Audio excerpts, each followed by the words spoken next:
A very good afternoon to one and all present here. On behalf of the Department of Obstetrics and Gynecology, it gives me immense pleasure to welcome you all for this CME on National Girl Child Day celebration, titled The Girl Child. Do we really know her? May I now request the dignitaries to please take their seat on the dais. Mrs. Sharmila Govande, she is Senior General Manager, Operations at Leela Poonawalla Foundation. Ma'am, please.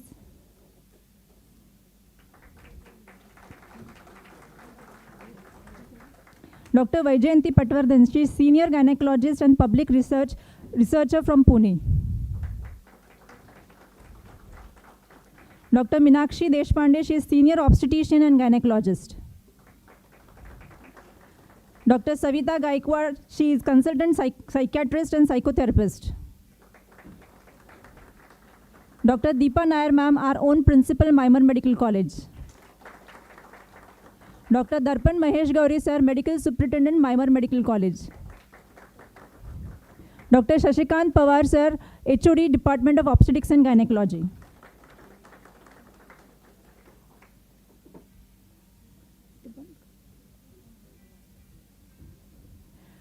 To begin this auspicious occasion, let us invoke peace, harmony, and universal well-being. I kindly request everyone to rise for the World Peace Prayer.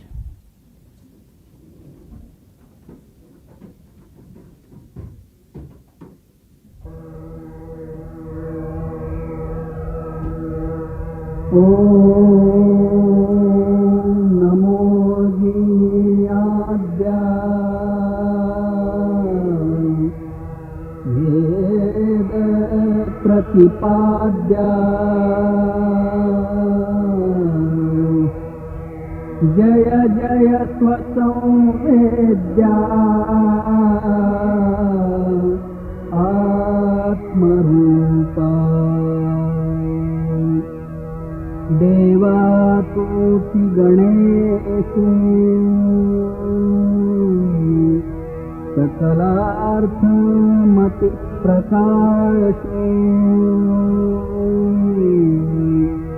म्हणे निवृत्तिदासु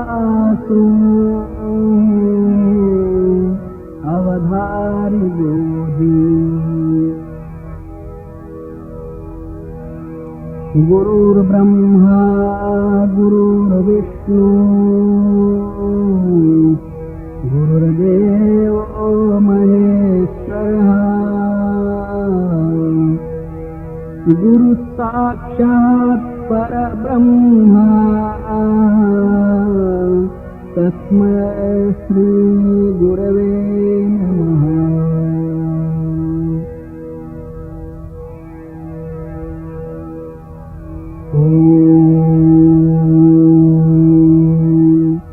पूर्णमदः पूर्णमिदं पूर्णात् पूर्णमुदच्यते पूर्णस्य पूर्णमादाय पूर्णमेवावशिष्यते। ॐ शान्ति शान्ति शान्तिः।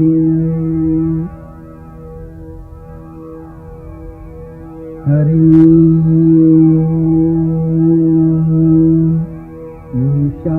ईशावास्यमिदं सर्वं यत्किञ्च जगत्यां जगत् तेन त्यक्तेन भुञ्जीतो सर्वे सन्तु निरामयाः सर्वे भद्राणि पश्यन्तु मा कश्चित् दुःखमाप्नुयात्। द्यौ शान्तिः अन्तरिक्षशान्तिः पृथिवीशान्तिः आपश्शान्तिः औषधयशान्तिः वनस्पतयः शान्तिः विश्वदेवाशान्तिः ब्रह्मशान्तिः सर्वशान्तिः शान्तिरेव शान्तिः सामा शान्तिरेधि। ॐ शान्ति शान्ति शान्तिः.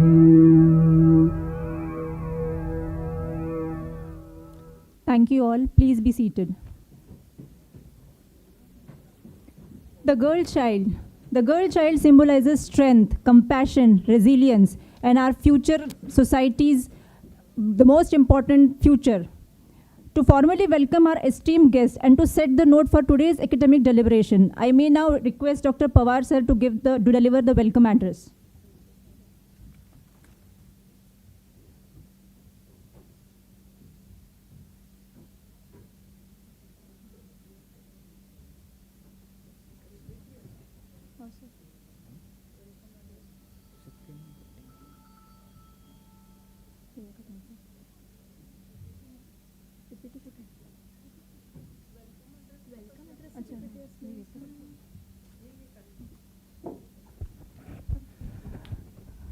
सर्व मान्यवर आणि माझे मित्रांनो, वेगळा असा विषय घेऊन आपण सगळे जमलेलो आहेत आणि तुम्हाला आश्चर्य वाटेल की आजचा दिवस नेमका जर तुम्ही आठवला तर आहे वसंत पंचमी किंवा बसंत पंचमी म्हणतो आपण. हा एक प्रकारे मुद्दाम मराठीतनं बोलतो आहे सुरुवातीला. एक शुभ दिवस म्हणला जातो, जसं चैत्र असतो आपला किंवा दसरा विजयादशमी म्हणतो, तशाच पद्धतीने हा वसंत पंचमीचा दिवस असतो.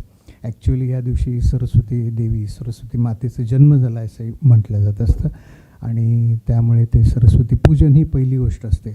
आपण सगळेच विद्यार्थी आहोत, स्टुडंट आहोत, त्यामुळे आपलं पहिलं काम आहे आपल्या सरस्वती मातेचं वंदन करणं. That is one. दुसरं त्याच्यातनं आणखी एक महत्त्वाचा भाग आहे जो मी तरुण आज शिकायला पाहिजे, लक्षात झालं आहे. इथूनच वसंत ऋतूपासून आपला ऋतू बदलतो, नवीन पालवी झाडांना येत असते, सगळं चक्र बदलत असतं.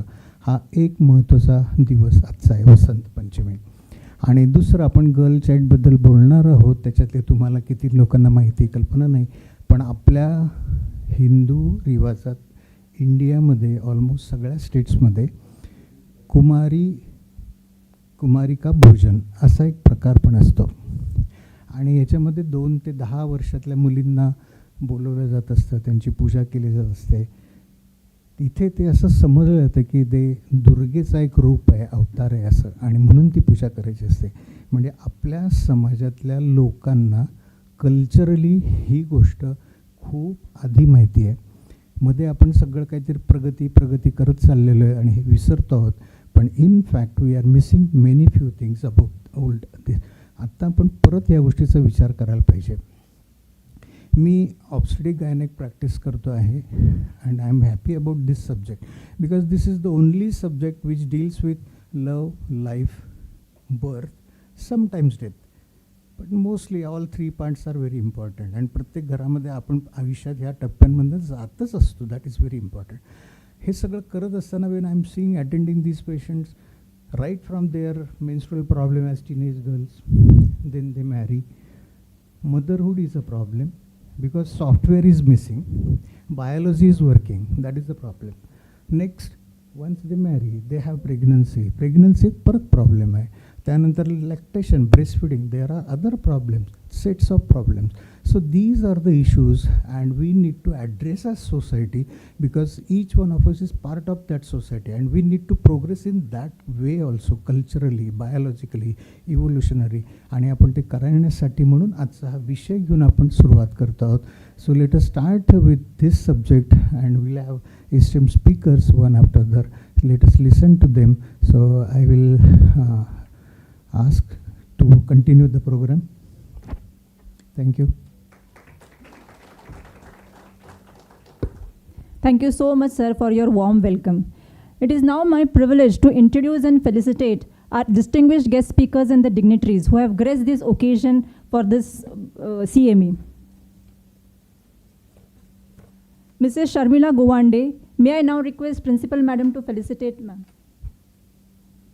Mrs. Sharmila Gowande, she is Senior General Manager, Operations at Leela Poonawalla Foundation. She is a Pune-based educator and social development professional for working for more than 25 years. She is the most prominent advocate of unschooling and self-dedicated learning.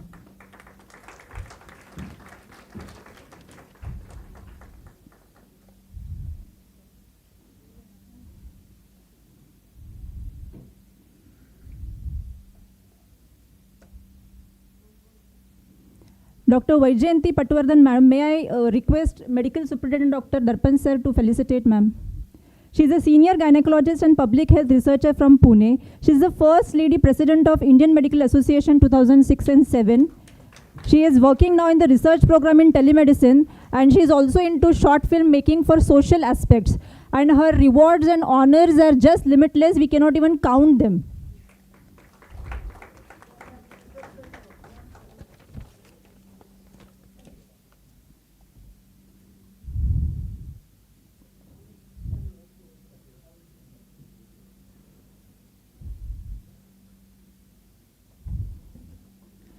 Dr. Meenakshi Deshpande, may I request Sushma ma'am to please felicitate her. She is a senior obstetrician and gynecologist. Madam is the Vice President IMA Maharashtra 2025-26. She is Secretary POGS 24-25 and a lot of work in the social field.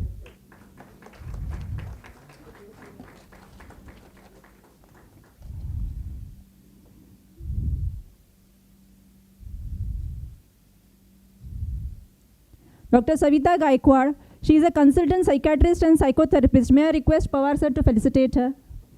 She is a co-founder of Namaste Psychology, mental health organization based in Pune, a dedicated mental health professional with specialized training in CBT and mindful integrated CBT from the Beck Institute, Philadelphia, USA. Alumni of this college, yes, that is the most important thing.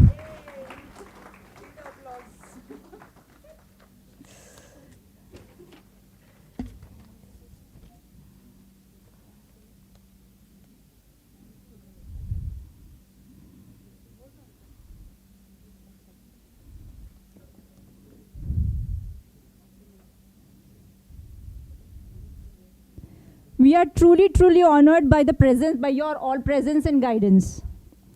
Light is a symbol of knowledge, hope, and enlightenment. I now request the respected dignitaries to kindly proceed for lighting the ceremonial lamp, marking the formal inauguration of our CME.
Education empowers mind, but leadership shapes the vision. It's my honor to invite Dr. Deepa Nair, ma'am, our principal, to give her valuable thoughts on this.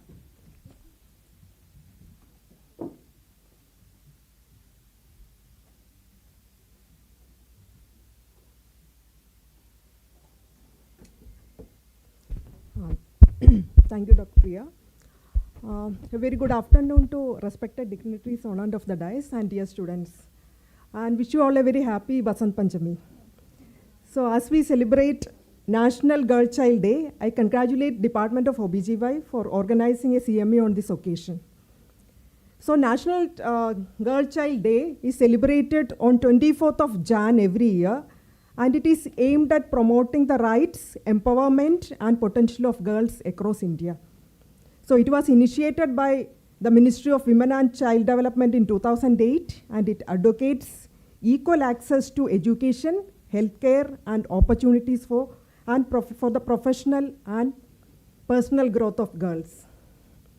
So despite National Girls Child Day that was initiated in 2008, that is about 18 years back, the true gender equality remains an ongoing challenge, with female feticide, child marriage, and unequal opportunities still persisting.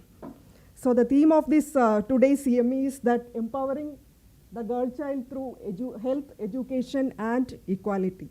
So education provides the knowledge, skill, and the confidence to make informed choice and pursue their dreams. And measures are required to provide essential healthcare, nutrition, and hygiene education. And empowering girls through equality means providing the equal access for the girls, the same opportunities, the resources, and respect as boys. So the National Girls Child's Day serves as a crucial reminder and the platform, but the journey to gender equality remains require continuous action and challenging the ingrained inequalities. So empowering girls, all of us know that the empowering girls isn't not just about them. It is about the uplifting the families and the nation. So let's work in synergy to make the world a better place for every girl. Thank you.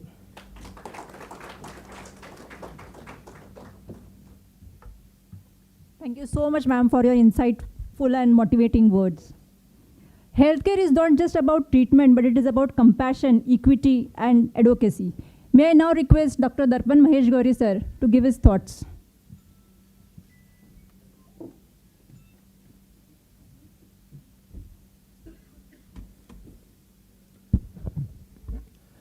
Good afternoon to all of you. On behalf of Mymar Medical College and Dr. Bhausaheb Sardesai Talegaon Rural Hospital, I welcome all the dignitaries on the dais, and I'm grateful to them for sparing their valuable time and addressing us today. I congratulate Department of Obstetrics and Gynecology for conducting this event on the occasion of National Girl Child, which is observed on 24th of January every year. Apart from that, just to remind, we also celebrate International Girl Child's Day on 11th of October every year, as per the WHO recommendation since 2012, I think. Though it is rather unfortunate that we still have to have a separate day to recognize the importance of a girl child and acknowledge the discrimination that a girl child has to face in the society today. I mean, this is more centered around the gender discrimination that every girl child has to face at various levels. And we all are also aware that this discrimination is more severe as we go into the marginalized castes or the tribal areas, rural areas, or in the poor households. Though it is not an unknown phenomenon in higher class societies also. The reasons may be multiple, could be religious reasons, cultural, some beliefs, or some economic reasons. But we have to acknowledge that there is a serious problem around the girl child that we are discussing today. And there is a vicious cycle of disempowerment that a girl child has to face, which starts from lack of education. It may lead to an early marriage, then limited economic opportunities, poor health, limited political voice, continued dependency, and that leads to exploitation. And one of the worst form of exploitation that a girl child has to face is a sexual exploitation. I was just going around the statistics of our hospital. I mean, I'm talking of a small hospital in a rural area of a district where almost 2 cases are registered under POSCO every month. So, I mean, that could be a tip of iceberg also. We can imagine how much, we can imagine what is the extent of this problem. For the UG students, I'll just mention that POSCO is the act which deals with sexual offences against children, and 99% of these cases are against girls. I went into the statistics, and it was observed that almost 60% of these cases involve penetrative sexual assaults. And there is a pendency of almost 3 lakh such cases in the country in the different trial courts still.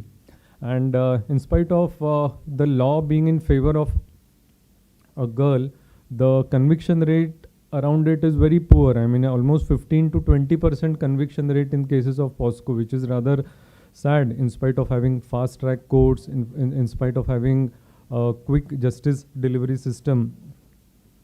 And we often find ourselves quite helpless in such situations. I would just extend for 1 or 2 more minutes, and I'll narrate an incident which happened in our hospital. I mean, we regularly face POSCO-related cases in our hospital. Just last month, at around 9:30 in the evening, at night, we came across a girl, 11-year-old girl, who was brought by her mother with history of continuous PV bleeding.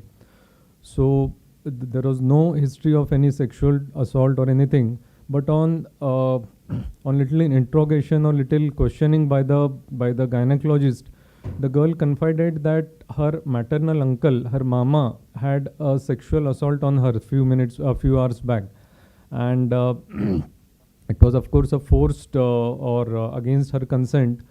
And the family was in a state of denial. Nobody from the family, the mother or father, nobody was ready to lodge a complaint against that relative of theirs, which was rather unfortunate. The girl clearly mentioned all the string of events which happened or which led to that assault, but no one was ready to give an FIR. Being a minor, we couldn't lodge a police complaint based on the complaint by a minor. So our gynecologists themselves were the people who lodged a case against the person. Eventually, after 2-3 days, I mean, after 2-3 days, even the girl had to withdraw her complaint. We can imagine what must have conspired or what must have transpired in the family. She must have been pressurized by their family to take away that complaint against their relative. So ultimately, of course, the police did arrest that offender on the same day, but in 2 to 3 days, bail had to be given to that person because actually there was no complainant. Once the DNA report came, it was found that the match was there, which was again in favor of the victim.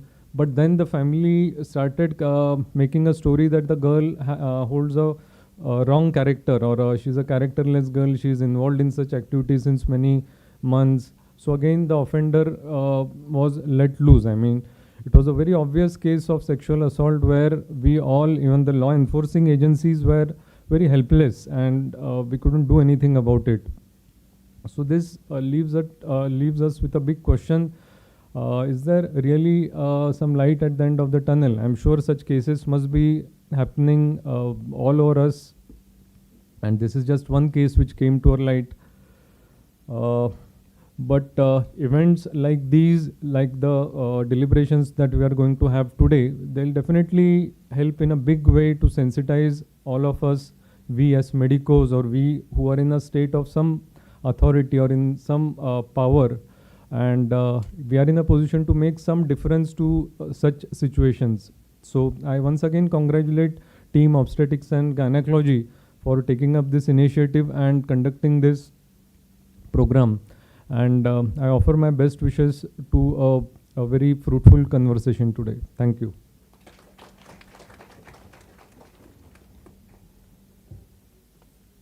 Thank you so much, sir, for your encouraging and thoughtful words. May I now request Ved Pathak, sir, to felicitate our MMC observer, Dr. Chauhan, sir.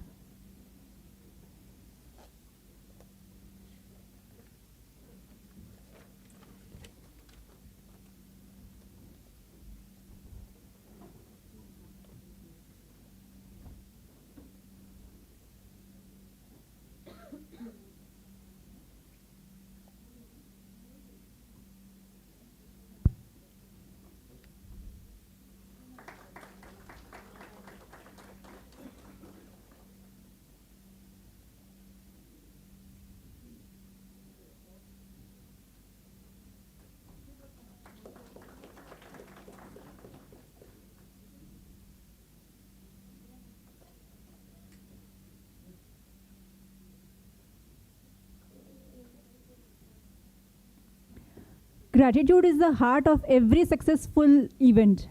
On the behalf of Department of Obstetrics and Gynecology, I sincerely thank each and every one of your presence for the inaugural function of this CME, the National Girl Child Day celebration.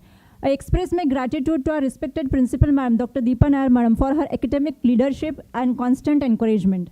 I would like to thank Medical Superintendent Dr. Darpan Mahesh Gauri sir for his guidance and institutional support. I would also place my record of appreciation for our head of the department, Dr. Sashikant Pawar sir, for his mentorship and leading the department for organizing this CME. I thank all the esteemed speakers for the valuable contributions, the faculty members, the delegates, the postgraduate students, the organizing committee members, and all the support staff for their effort and participation. As doctors, we should always remember that safeguarding the health of a girl child is the investment for the health of the society tomorrow. This brings us to the end of the inaugural function. Thank you all for your gracious presence. I now request you all to remain seated as we proceed to the scientific sessions of the CME.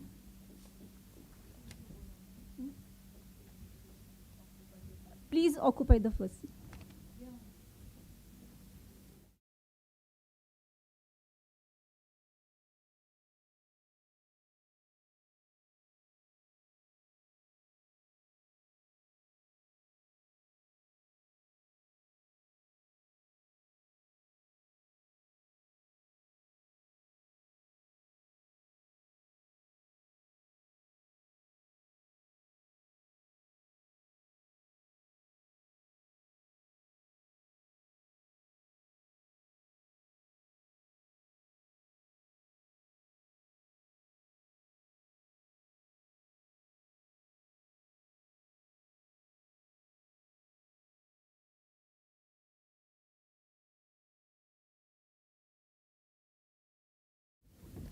Now, to beginning with our academic session, may I now request Dr. Sashikant Pawar sir, HOD and Professor, Department of Obstetrics and Gynecology, to come forth for his speech. Sir is a renowned private practitioner in Talegaon. He is a life member of IMA, life member of POGS, founder president of Mawar Doctors Association, and his special interests are in mind and subconscious mind with cell intelligence.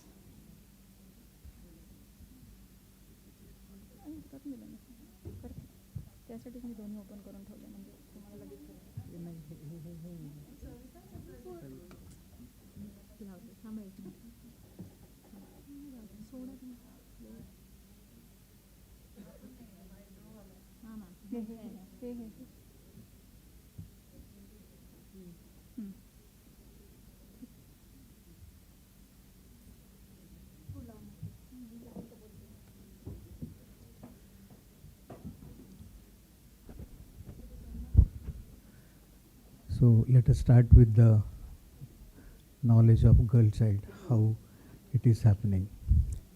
Wonderful story, very unique example. Here is a girl born without uterus and vagina. This is reported by Robert Taylor. And what is interesting is the girl was convinced that she could never become pregnant years before anyone informed about her anatomical defect. That is the fact. She explained to Stoller, I told somebody I thought I was never going to have kids, and yet I still did not know anything. I have never been able to explain. I don't know what gave me those feelings. So was this in her subconscious mind? Was she aware about it? That is the first case. Second, he is the gentleman, Robert Stoller. He has written books, many books. These are the two, Sex and Gender and Sexual Excitement. Now another very interesting story. It is about the African twin brothers. Here they are both sons. They were rather you can say 1963, maybe a senior quite. A child born as a boy had become a girl.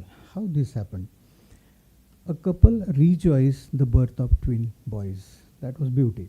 7 months later, an accident destroyed the external sex organs of one of the infants. Unfortunate for the baby.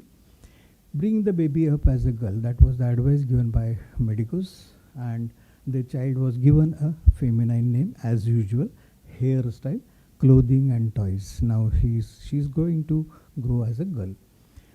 Plastic surgery began to reshape her physique, and hormone replacement was planned for latter years. The transformed child could grow up to experience the sex life of a woman except childbearing. That was the intention. Things are fine. Within a short time, she became noticeably different from her twin brother. What was the story? Her mom reported when she was 4.5, she doesn't like to be dirty like all girls. My son is quite different. I can't wash his face for anything. Most of the mothers, they know it. And she's the girl, she's very proud of herself when she puts on a new dress or I set her hair. Obviously, same thing. And then now the child born as a boy becomes a girl.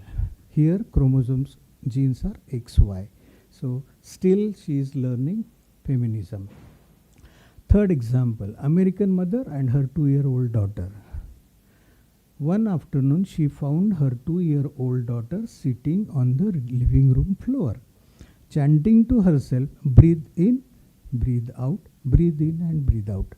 So mother immediately she recognized the words and they were the part of Lamés exercise. These are the exercises done by the mothers during antenatal period. So she has done this in pregnancy.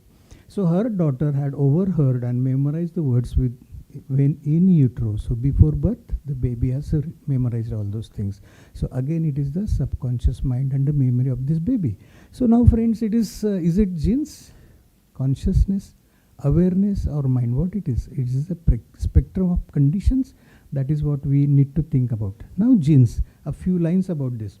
Only 2% of our genome is responsible for the action, whatever we call it as response, and that is a coding DNA. So what does mean? 98% of our genome is non-coding DNA. Previously it was known as junk DNA. Now it is, things are changing these days. So if you see, look at the nature. What is there in the nature? Only 2% of the universe is visible energy. So same is with our genes. Human Genome Project has proved, it has proved only 2% of the human genome actively codes for protein, both structural and functional protein. This is what is happening with us, all of us. That means our physical manifestation is only about 2% of who we are. 98% of genome is the invisible or unmanifest part of us, and that is our mind. So this is the one thing which we need to understand, accept these days. That means function of mind is to control the 2% coding of proteins by switching on and switching off. That is epigenetics. So DNA is mind and mind is DNA. Simple equation to understand. That is what is there in the first 3 examples. Now what about mind? Mind is the non-coding DNA. आपण आत्ताच पाहिलं. Second,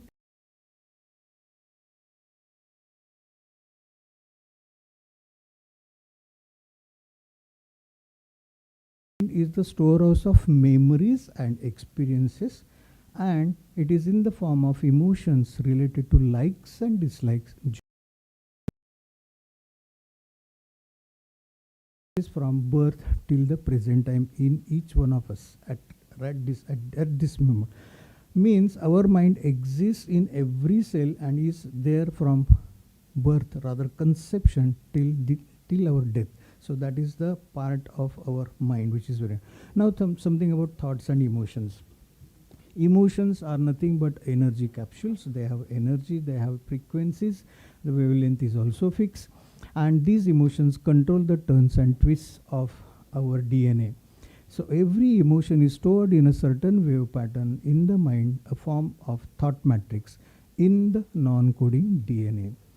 Our emotions are not fleeting events isolated in mental space, but in fact they are expressions of our awareness. So this is nothing but quantum biology which we are talking about. This is another way we need to think about childhood roots of personality. So everything starts, and that is the reason those girls were having some or the other feeling. And this was done by this British psychiatrist John. And what he says, it is the attachment theory basically which is responsible for this, and it is a sign of emotional health, very important thing. And generally, if you look at the society, there are three types of persons in the society. First group is very common, unhappy, anxious, angry, which is increasing these days. Second group is always they are playful, caring, humorous and curious. Luckily, still there are quite a lot people of this group. And third group is one which is emotional independence and self-reliance. This is luckily less at present. They are troublesome people. So these three attachment styles, they are formed early in life, and the force is our parenting. So it starts with that. And there are three styles, which is secure attachment style. This is most desired one. Second is anxious attachment style. And third is oxymoronically avoidant attachment, unfortunately. And what is the result of this? The result is a secure mother will give secure child, and secure or anxious mother will give an anxious child, and avoidant mother an avoidant child. So now imagine, my friends, if she is a girl right now, she becomes adult and she marries and she is going to have motherhood, what will happen to the baby? Now there is link between childhood maltreatment and adult emotional difficulties. I will just mention it, and that is about maybe emotional neglect in some cases, emotional abuse, sometimes it is physical abuse, and sometimes, very rarely, maybe sexual abuse. And what happens because of this? This is the terminology alexithymia, and literally means having no language of emotions for these people. Unfortunate for them. Now sex is one of nature's afterthoughts. मला खूप वेळा वाटतं तेच की परमेश्वराने सुरुवात केली, पण सुरुवातीला जर बघितलं तर सिंगल सेल्युलर अमिबा, फंगाय, व्हायरसेस असेच सगळे होते. So that means nature is thought about adding sex later on. So every species existed in one basic form for 2/3 of Earth's existence. And these initially they divided into two, or they had birds, or they have shootouts, and then they multiplied. Then addition of sex has made the evolution possible. Whatever is seen around is because of this addition of sex in the process of evolution. Generally, we all know females of the species take care of the young and nesting, and males, they are more or less free agent. आजही तसंच आहे. This triumphant announcement, this is the one which is very important thing. It's a baby boy or from delivery room. आपच्या sister, आया, मावशी generally सांगायला जात असतात. That is how it starts. It's a boy and girl, and this is believed to be the single most important determinant of gender. It starts with that announcement. This joyous affirmation sets in motion a whole chain of external events, from name to child rearing styles. For far more than genes, these outward events determine whether the child will come to view himself as male or female. Actually, newborn infant knows nothing about memory, but still the first example which I started with, the girl was aware about it. Importance of specific experiences at critical times in our lifetime again is very important. What a child feels about his sex depends less on what he was born with than what he learns. Obviously, this proceeds in many stages. So remember the story of African twin brothers. Firstly, baby must learn which sex he is, and secondly, he must find out how his sex is supposed to behave in his society from the reactions of others in the family and society. We start with masculine or feminine names, that is the first thing, and child will come to view himself as male or female and learn to behave accordingly. Obviously, this is happening with all of us. And child begins to notice the bodies of others, and late in second year, infant learns that human beings come in two distinctive types and that he belongs to one or the other. A baby is permanently bent towards masculinity or femininity in a critical period between 18 to 30 months. So that is our gender identity which is established. Between ages of 3 and 6, children have decided which sex they belong and also learn something about that behavior expected of that sex. Sex and gender, just a revision, everyone knows about it. Sex means maleness or femaleness. It's a biological term and that refers to body. Very simple definition, simple explanation. And gender means a psychological term describing thoughts, feelings and behavior. So there is difference. And gender has two distinct aspects. One is gender identity and gender role. Identity is feelings about sexual status and gender role is describes a person's behavior, whether masculine or feminine, that he plays in life. So that is about sex and gender. Awareness of conventional gender role is the next thing the baby learns about. Here, a well-groomed mother initiates her daughter in the feminine art of beauty care. Generally, मला वाटतं सांगायला लागत नाही, मुली already जाऊन बसतात dressing समोर.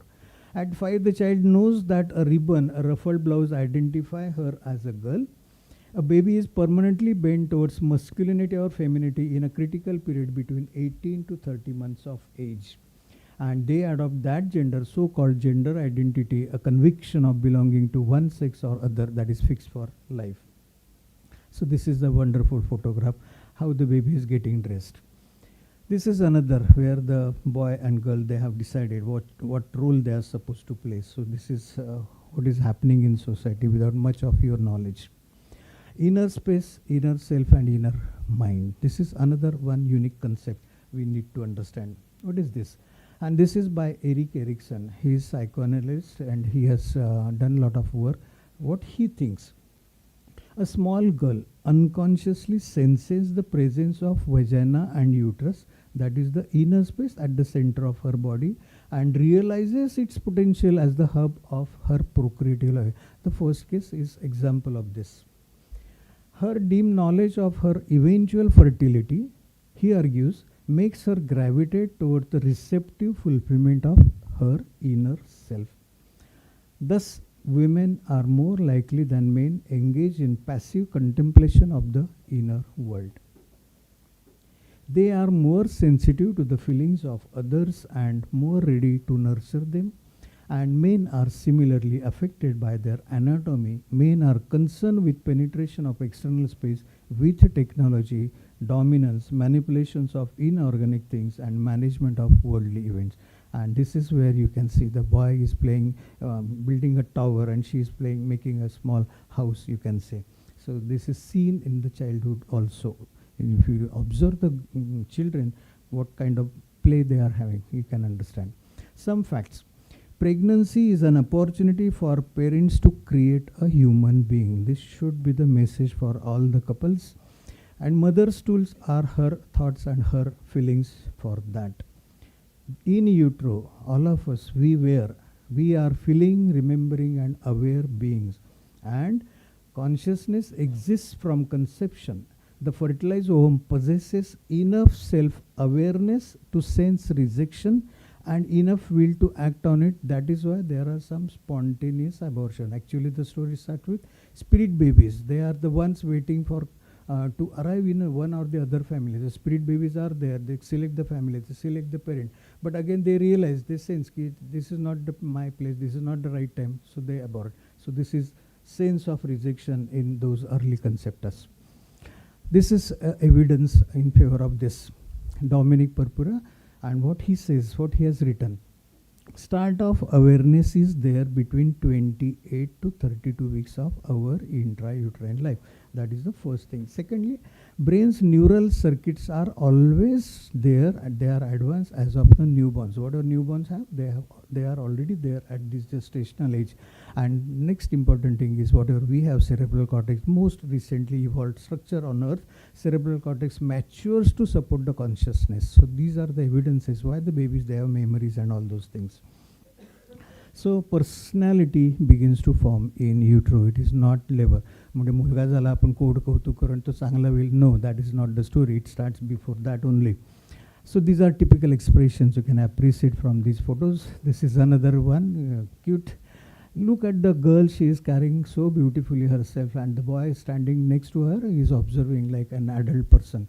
And this one is with a cigarette in his hand. So that is the difference we can see, make out. This is another frame. You can see the differences, how they are arguing and all those things. So imitation and complementation is the one thing which is happening again with us when we are children. What is imitation? A child feels himself one with the parent of the same sex, and so he follows the behavior of that parent, means he is a person his parent is. And secondly, complementation. The child perceives himself to be unlike the opposite sex parent, and instead of imitating him, behaves in an opposite fashion. And that is the reason you will realize this is the most important observation. What we see in adult party attended by both sexes, the women become more feminine in the presence of men, and men are more masculine with women. मला आठवतं मी कुठे गेलो की असं ते सावरून बसायला लागतं. That is the evidence. It's a proof, and this is happening, and this is there. It is a normal thing again. Our conditioning, do this and don't do that. That is one more thing which is happening in our childhood, in our families. Children are rewarded for doing what is appropriate to their sex, be it making a dress or putting the shot. मुलांनी ball असाच मारला पाहिजे, असा मारला तर तो मुलींसारखा असतो. Simple thing. Second, and they are punished for attempting what is not. So again, this is the most important contribution to making us aware about our own sex, male masculinity or femininity. About physical differences, this is very important observation. Sigmund Freud once wrote, anatomy is destiny. Biology shapes behavior. Very true. Men and women are destined by their dissimilar bodies to develop different needs and abilities. अगदी बरोबर आहे त्यांनी सांगितलेलं, काहीच चुकलं नाही आहे, पण थोडा प्रॉब्लेम आहे. It is now clear that much of the masculine and feminine behaviour is learn and can be unlearn. This is proved, confirmed. So this is one thing which is different from Sigmund Freud, but he was also right. In the sense, unalterable distinctions between male and female anatomy is established that innate biology has a crucial bearing on the behavior. So this is the reference from Sigmund Freud. That means these sex-linked differences seem to lie in three major areas: physics, emotions, and mental ability. And while no one can say that men are smarter than women or vice versa, it has been clearly documented that each sex does possess aptitudes that are peculiarly its own. Biological predispositions. Now, girls surpass boys in the use of language. They speak early, learn to read sooner, less often subject to speech and reading difficulties, more common with boys. All through school years, they score higher than boys in grammar, spelling, and fluency.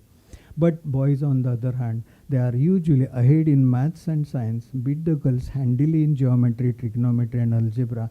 They study more maths and science, and they do better at them even when less interested. Same thing with Einstein. He has failed in language and history initially, so he couldn't qualify in Zurich college. Role of mothers. These are two important studies. What David Levy has written. Boys who were poor in mathematics but skilled in language, he judged the mothers to be overprotective. Role of mother. Second, Elizabeth Bing. Girls who were better than most of their sex at maths had been handled by their mothers as sons are often handled. X and Y story. Now we know XX is girl and XY is a boy. Smaller and lighter Y chromosome is responsible for bringing more males into the world, but it apparently does little to make things easier for them once they arrive. Apparently, Y chromosomes weakens the male.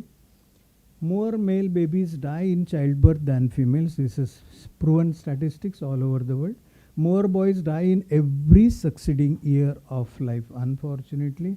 And by age 20, the number of surviving men and women, they are almost equal. If you reach 30 years of age, things are again changing. Women are clearly ahead, and at 65, there are only 7 males for every 10 women. So it is, and if you look at the birth statistics, it is 104 males once for 100 women. So how things are changing. X is stronger.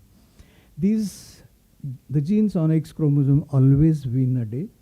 And because males have no second X to protect them, color blindness, sex-linked defect and diseases, muscular dystrophy, they are more common in men than women. Prenatal psychology, this is one example. Many those who work with me in my department, they know about this story of baby Christina. Here the baby Christina was a full-term delivery, normal baby, good Apgar score, there's no problem. And then baby was offered mother's milk, baby refuses to accept mother's milk. After a couple of hours, again tried, again she refuses. Then the obstetrician thinks, ki, let us give some formula milk, baby accepts formula milk. Then he thinks, ki, why not to try with other lactating mothers in the next room. He requests her and she says, okay, I will try. Sleepy baby Krishna was handed over to this mother and baby Krishna starts sucking. Now the question is, why baby is not sucking mother's milk? Why she is accepting formula milk of second mother? The reason, the answer was given by her mother. I was not interested in pregnancy. My husband insisted, and that is why she is here. This was recorded subconsciously in her memory, in her brain, and so now she was trying to protect herself. There was no question of bonding. So this is one important thing which we need to understand as far as the prenatal psychology is concerned.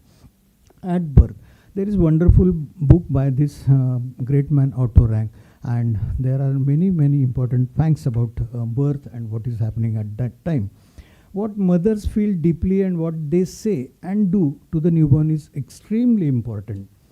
When they lack emotional support themselves, they find themselves little to give to their babies. There is little love, little milk, and little desire. While babies listen intently, in unguarded, supposedly private moment, a parent may give vent to terrible feelings, and that acts as a teratogen. There is emotional trauma, and it is replaced with scarring of mind, and that lasts, maybe it lasts for lifetime. Here's one simple example. Here is the baby Thelma. She has given her. There are some centers where the babies, their memories are recorded. Baby Thelma was disturbed with the conversation. She had a problem breathing at birth. She overheard them saying they were afraid of losing her. And then she decided it was dangerous to be alone. And 30 years after birth, she came for psychotherapy with this fear still in her mind. Under hypnotic trance, she describes all those things, and after counseling, she recovers. So that is another important thing. What happens at the time of birth, especially to the girl child. Don't blame her. This is one very good example. Baby Elena, and now she becomes older. During pregnancy, her mom wished for a boy child to please her husband. Normally, most of the time mothers, they think in that way. I don't like it and it's unfair. Why should she want a boy? That is what Elena starts thinking. And I will prove to her that I am better than boy. I will assert, I will demand. So she is prepared mentally. I don't want to be in this mother's consciousness. She has mentally prepared everything in her conscious mind and subconsciously also.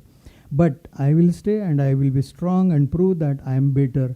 I will show everybody that I am better than men. I will fight for this. I will use my power. Elena, as she grows, suffers from hypertension. In her late 50s, she earned a place in academic world, published books. But throughout her lifetime, health was a problem because of her personality and her hypertension.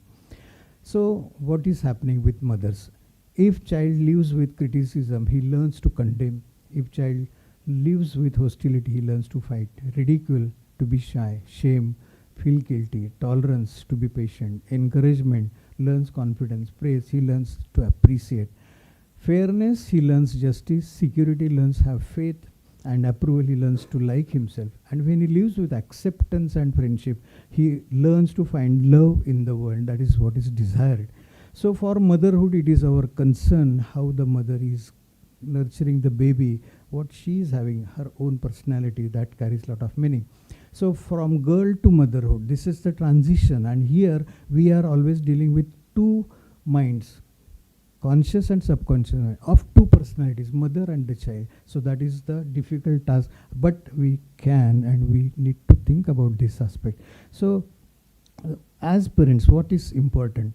We should take care not to implant unnecessary fears and limiting beliefs in our children's subconscious minds. That is one important thing.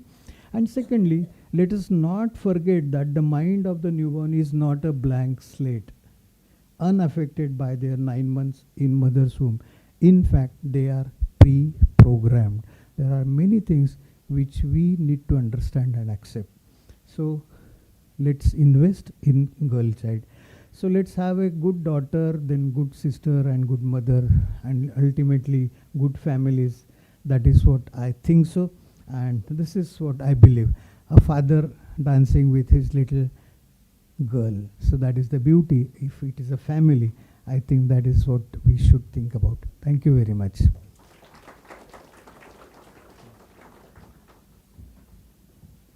Thank you so much, sir, for going so deep into the minds of girl child. I mean, being mothers, we should really think about this while pregnant, while while taking care of our kids, and henceforth also. I now request Dr. Gopal Ghare sir to felicitate Pawar sir.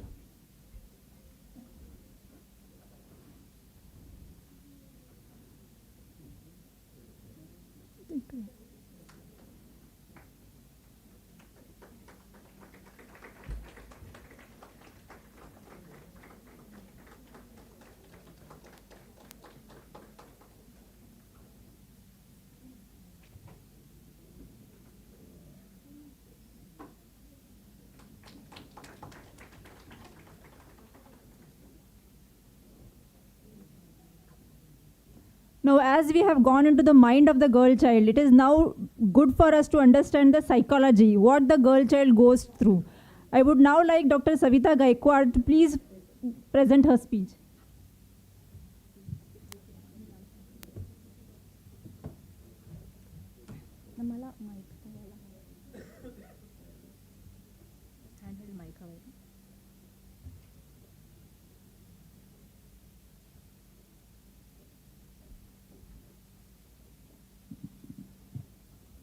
Good afternoon, everyone. I'm really thankful to Sir because Sir has actually prepared a ground for my presentation. So I am directly going to the slide where Sir actually left. Yes, so good girls, please answer. When somebody says that good girls, what comes to our mind? For example, good girls don't get angry. Anything else? Please. Have to be gentle. They have to listen. Azul, while growing up, we all must have heard a lot of this. जोर से मत हंसो. No rebel. Yes, they should not be a rebellious one. Anything else? Sit properly. Look beautiful. Azun? Talk softly. Wear a dupatta. Yes. I am anxious today. I am anxious today because I have been taught that I have to be good girl, right?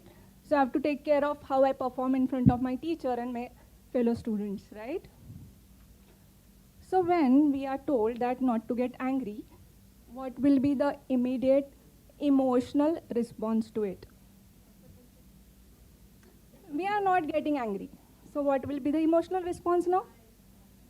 Crying. Azun? Please keep it inside. Kuthe? Mind. Subconscious. Suppress in your thoughts. Anything more? Immediate response. Don't show your anger. What will be the immediate response? What do we do generally when we are angry? Yes, absolutely. Don't pay attention to how you are feeling. Do we do that? We are taught to do that, isn't it? What could be the long-term effect of not showing our anger? Long-term effect.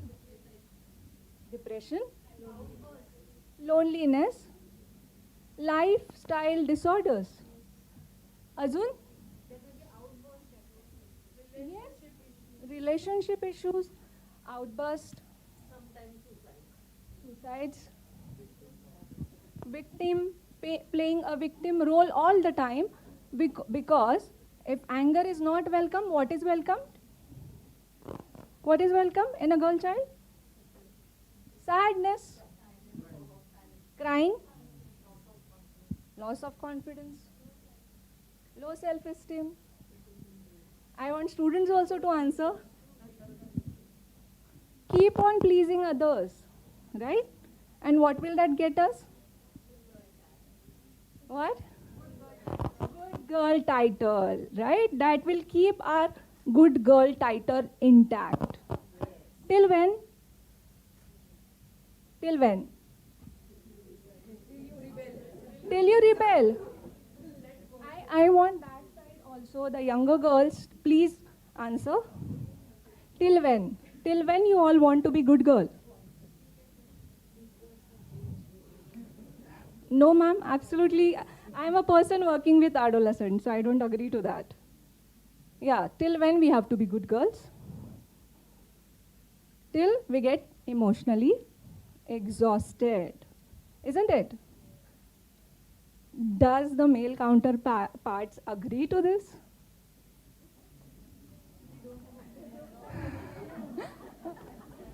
Uh, because when how it happened, why I wanted to talk about this is, when ma'am called me, she said that talk about resilience. And I was like, see, resilience needs to be developed by everyone. It doesn't matter whether a girl child or a boy child. A growing individual, me, all of us need resilience. But here, when I read the tagline about empowering, I thought I should empower my listeners to identify the psychiatric illnesses, the mental disturbances early in girl childs growing around them. Right? So today's presentation is what are the cultural roots for the psychological disorders and how early we can identify the disturbances. Yeah, so this is what we discuss. Be responsible. Yeah, this one thing, though we didn't talk, that be emotionally available and not demanding.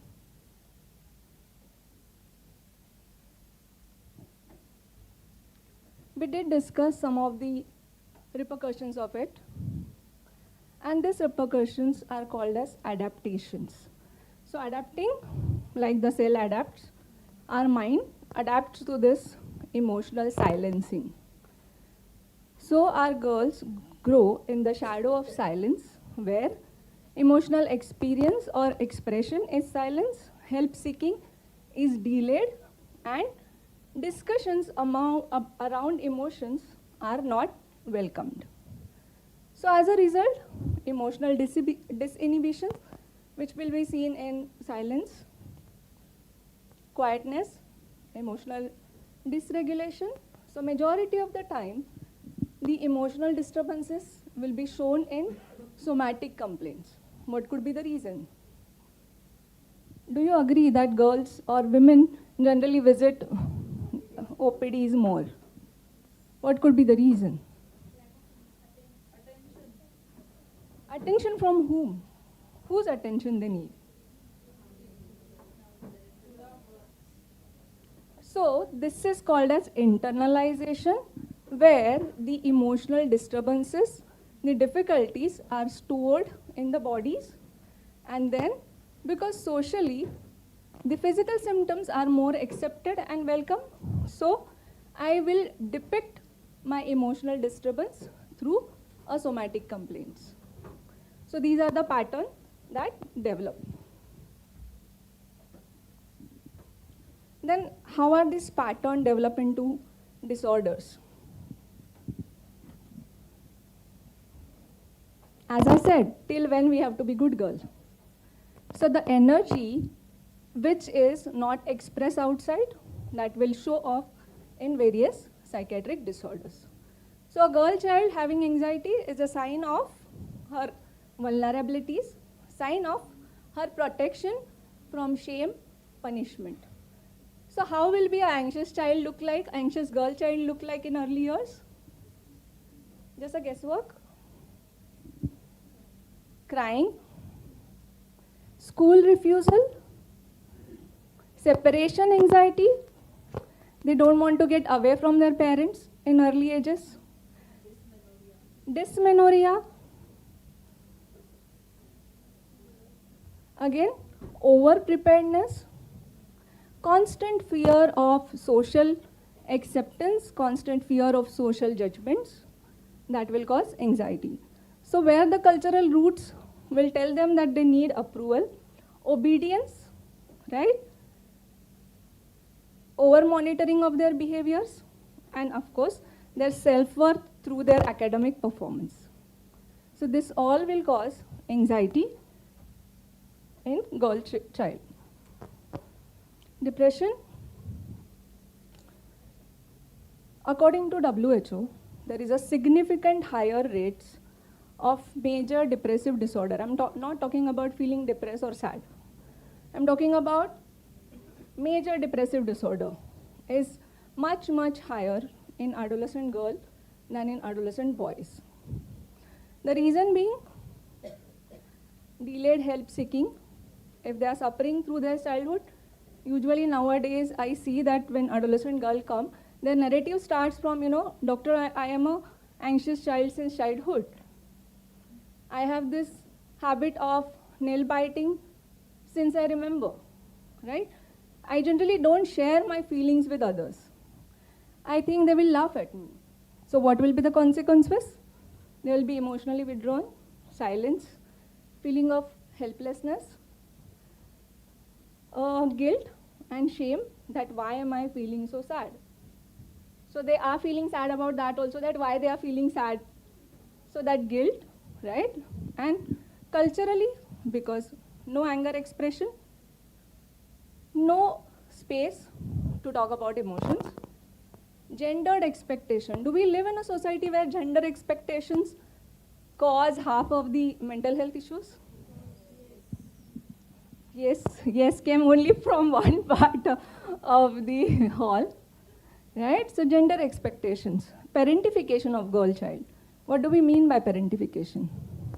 They have to take care, play the role of a parent very early, right? So this will lead to depression. As Sir said, the announcement कि बेटी हुई है and बेटा हुआ है, right? So the preference to male children, what will it cause to the girl child? So she lives with that feeling of unworthiness. Since what age? In utero, right? Good that we have the act, right? But yes, and that unworthiness will cause low self-esteem, which will be there even till adulthood. Self-harm. So as I said that when the emotions do not have an outlet, they will be directed inwards. So you will see self-harm very, very common in girl child, and the presentations will be cutting, burning, scratching, use of substances very early, something which is not known, that is emotional releasing behavior. So what are those behaviors which will look like that? Why is this child behaving like this? Excessive crying, hyperventilation, dissociation, that is a disconnect from their surrounding, disconnect from how she's feeling, what others are thinking, what's going on around me. So this will be seen as a sign of self-control, shame and secrecy. Okay. The mic wants me to be silent. Okay, and again, where are the cultural roots? The internalized self-criticism. Criticizing self for not meeting the expectations of others, majorly, or non-meeting the expectations of self. Do you agree that we all have expectations from ourselves, and majority of the time, when we are not able to fulfill those expectations of ourselves, we end up harming ourselves, right? Not all girls will do this, but this is a presentation. A belief that suffering should be silent. You should not show off that you are going through difficulties. Autonomy is compromise. What do you mean by autonomy? Autonomy is where you are allowed to express yourself, where you are allowed to take decisions for yourself, right? So when the autonomy is compromised, there is self-control is put by others. Majority of the time, the self-harm tendencies will develop as a result of numbing the pain, numbing the emotional pain, but it is seen as attention seeking. Majority of the time, it is seen as attention seeking, but it is for numbing the emotional pain or overcoming that emotional pain. Eating disorder, very, very common. Anorexia, bulimia, binge eating, stress eating, restrictive eating, right? We all know that food is associated with obesity. How is food linked to self-worth? Food and self-worth. Or food and discipline. मुलगी आहे एवढं कशाला खाते जाड होशील right अजून anything else that we have heard about eating patterns? So if we are thin, we are disciplined, right? If we control our food, we control ourselves, right? Women, correct. Fasting is culturally accepted if it is done by women. Rather it is, right? So what are the cultural roots?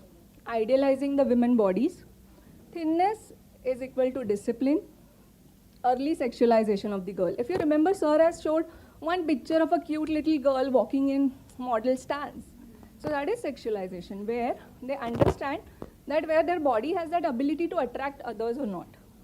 So early sexualization due to social media appearance and the self-worth attached to your ability to attract the opposite gender starts so early, it causes shame to different bodies in girl child.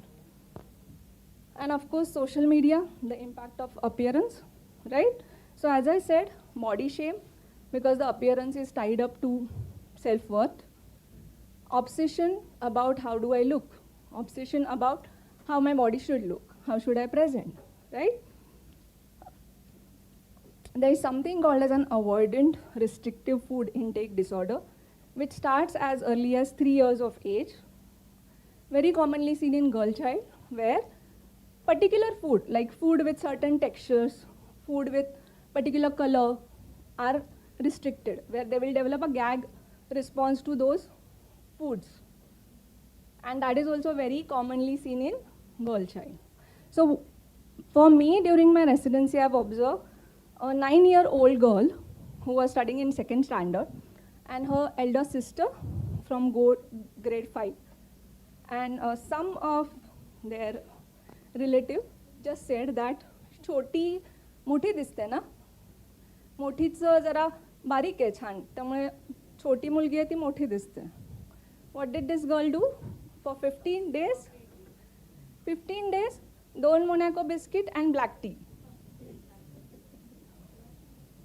Black tea, right? Yeah.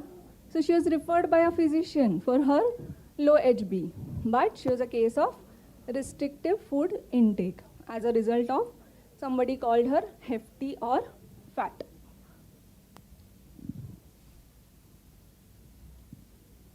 Neurodiversity. These days, lot is talk about neurodiversity. ADHD, right?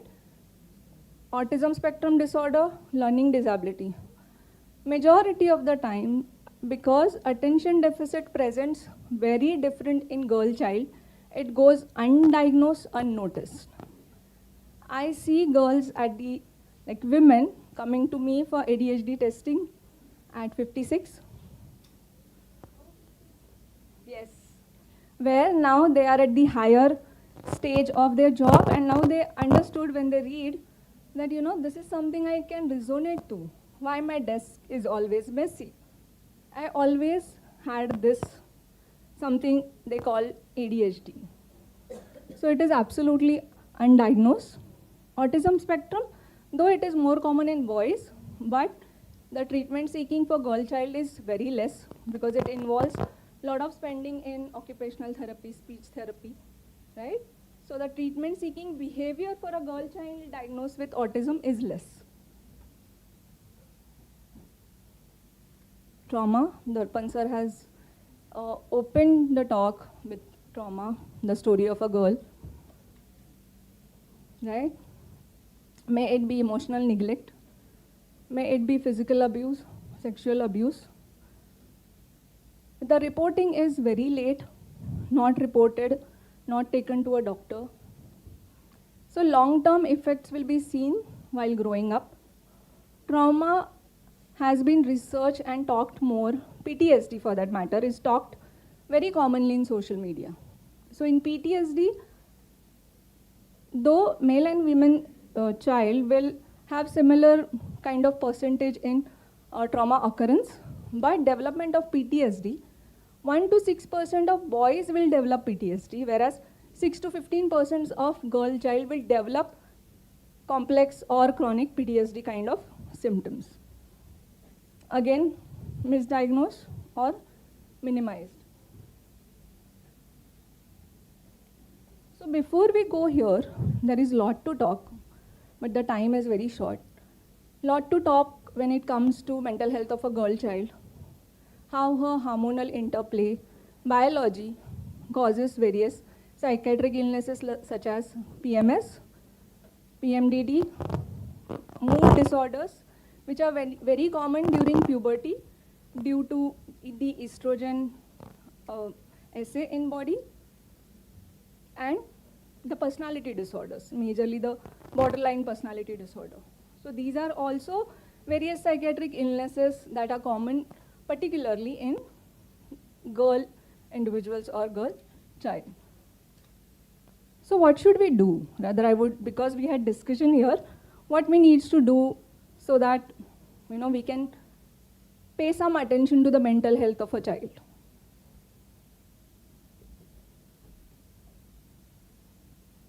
What can be the ways?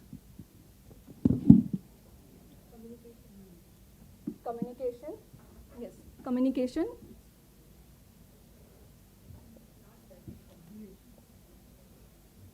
Observation, no judgment. Just retrospectively imagine that what would have helped me during my emotional turmoil.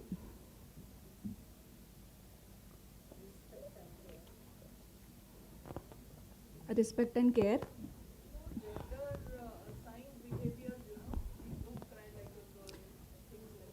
Correct. So as I said, crying, girl's business.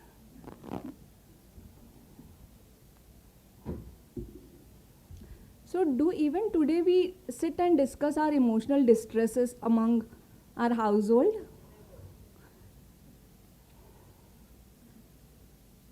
Do we know how to identify emotions? Do we know how anger is different than sadness? How anger is different from any other emotion for that matter?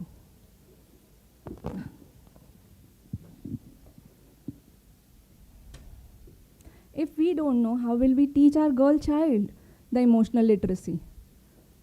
Right? So what we need is an emotional literacy. And what do we mean by emotional literacy? Is naming the feelings, identifying the feelings, asking the feeling-based questions, rather than how did you perform in the test? How did you feel about the performance? Was there any part of the test that was difficult for you? What did you enjoy more about the performance? Right? Sir said that the mother needs to develop a secure attachment. But secure attachment comes from a household. So we need to develop a secure attachment, which means an attachment which will be not giving any emotional punishments, will be available with warmth, will take care of the distress immediately. So it can be any safe adult in that household, right? So building a safe household. So in a household, other than parents also, We need to develop secure attachments from mentors, teachers, counselors, right? We need to teach them that how they can express sadness through maybe a drawing, maybe a dancing move, maybe a storytelling. So there are small prompts which you can ask. What did you like about today? How did you feel about it? Do we ask feeling-based questions? No. Right? So these are the small ways that can help us to provide emotional literacy. And mostly beyond this is building emotional competence. What I mean by competence is the ability to be assertive, to identify the problem, to solve the conflict, and have healthy relationships at home, at work, and at occupation, or for that matter, in close interpersonal relationship, right? So telling our girls that they are allowed to feel and express is the smallest possible way we can help them. So I just want to leave you all with this thought. Bagha avadtay ka? So we can change how we raise our girls. When we will change that, when we change how we raise our girls, we change what they have to heal from. Thank you very much.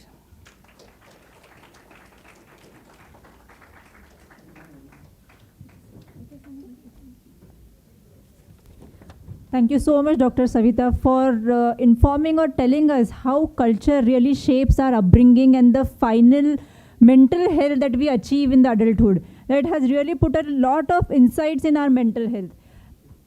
May I now request Pawar sir to felicitate Savita.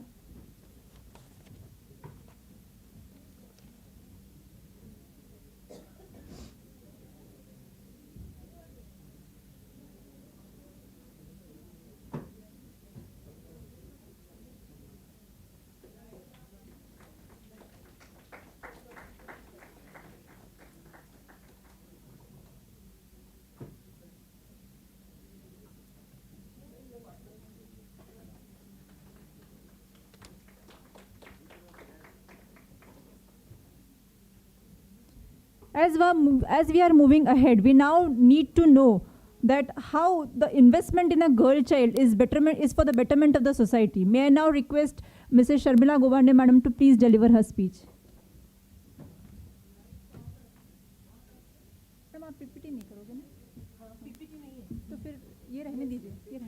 Or you can take that off also, not a problem.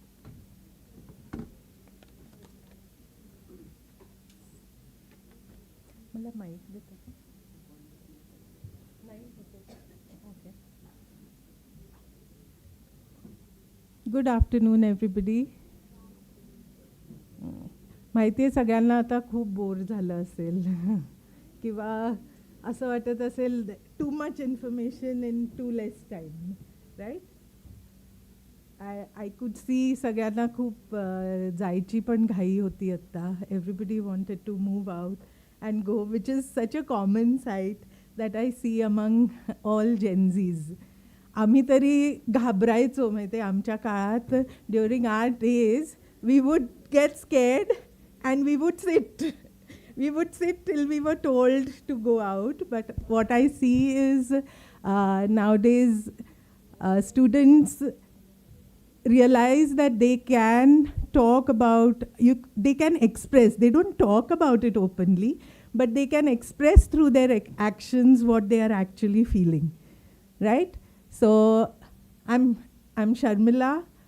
Many people call me Sharmila Didi. I prefer being called Sharmila because I'm also an unschooling parent who made a choice not to send her children.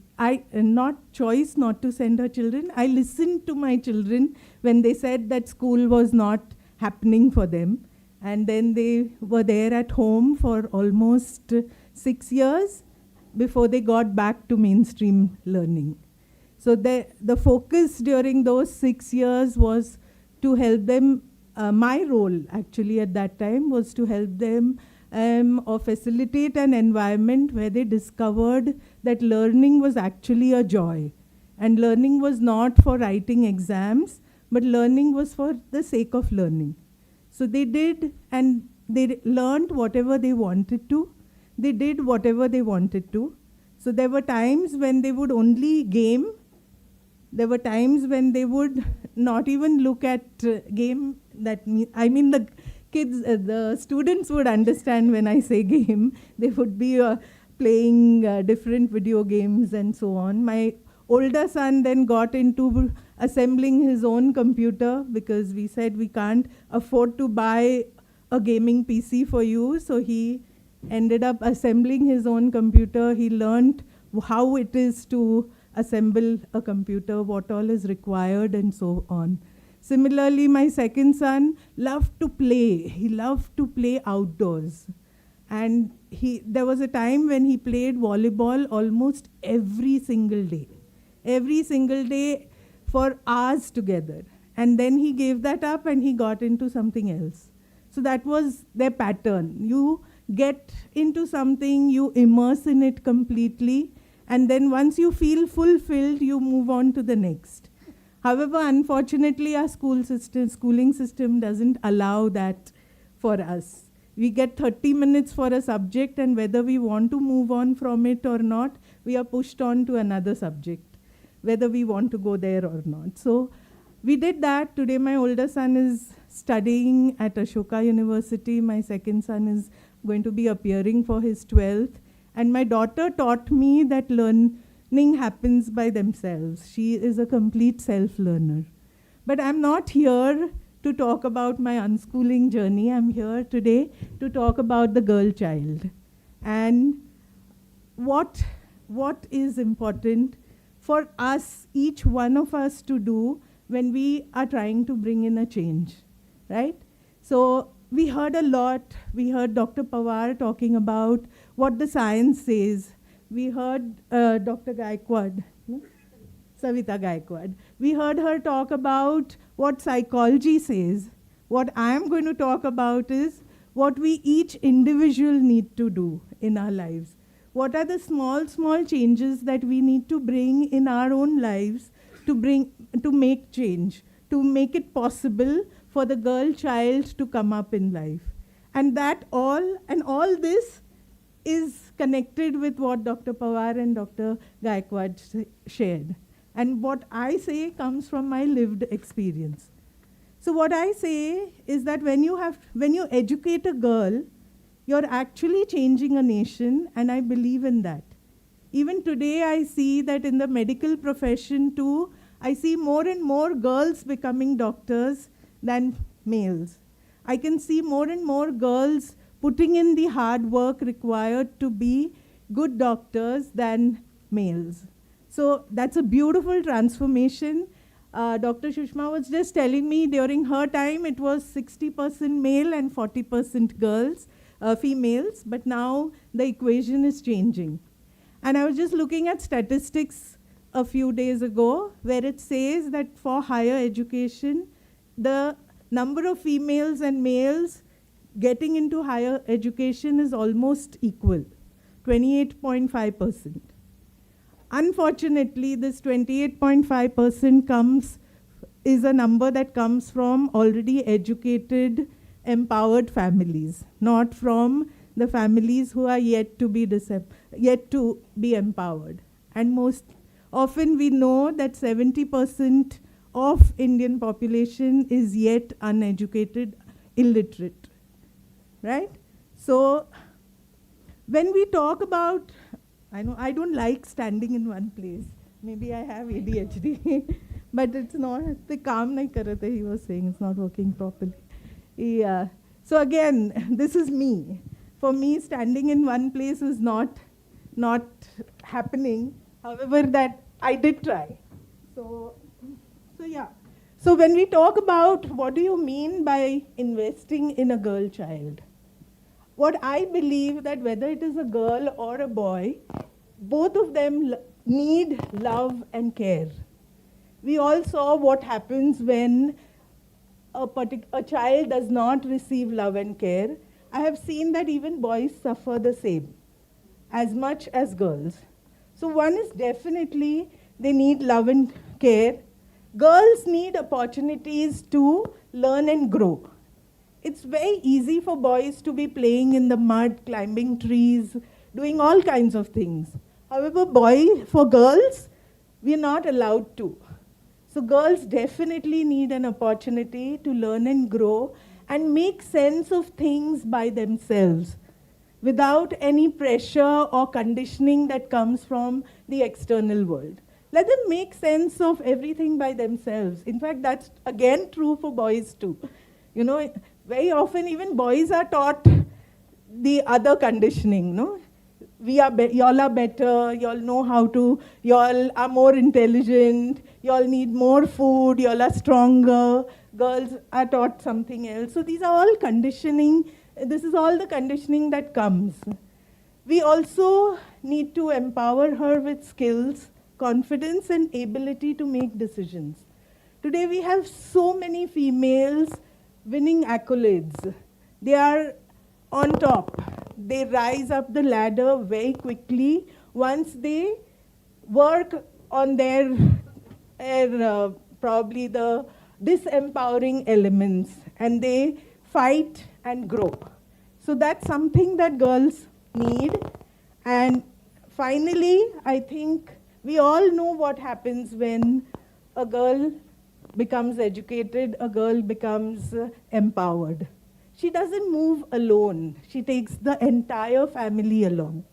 And this is what we have witnessed, because for the past 30 years, Leela Poonawalla Foundation has been doing this work, one girl at a time.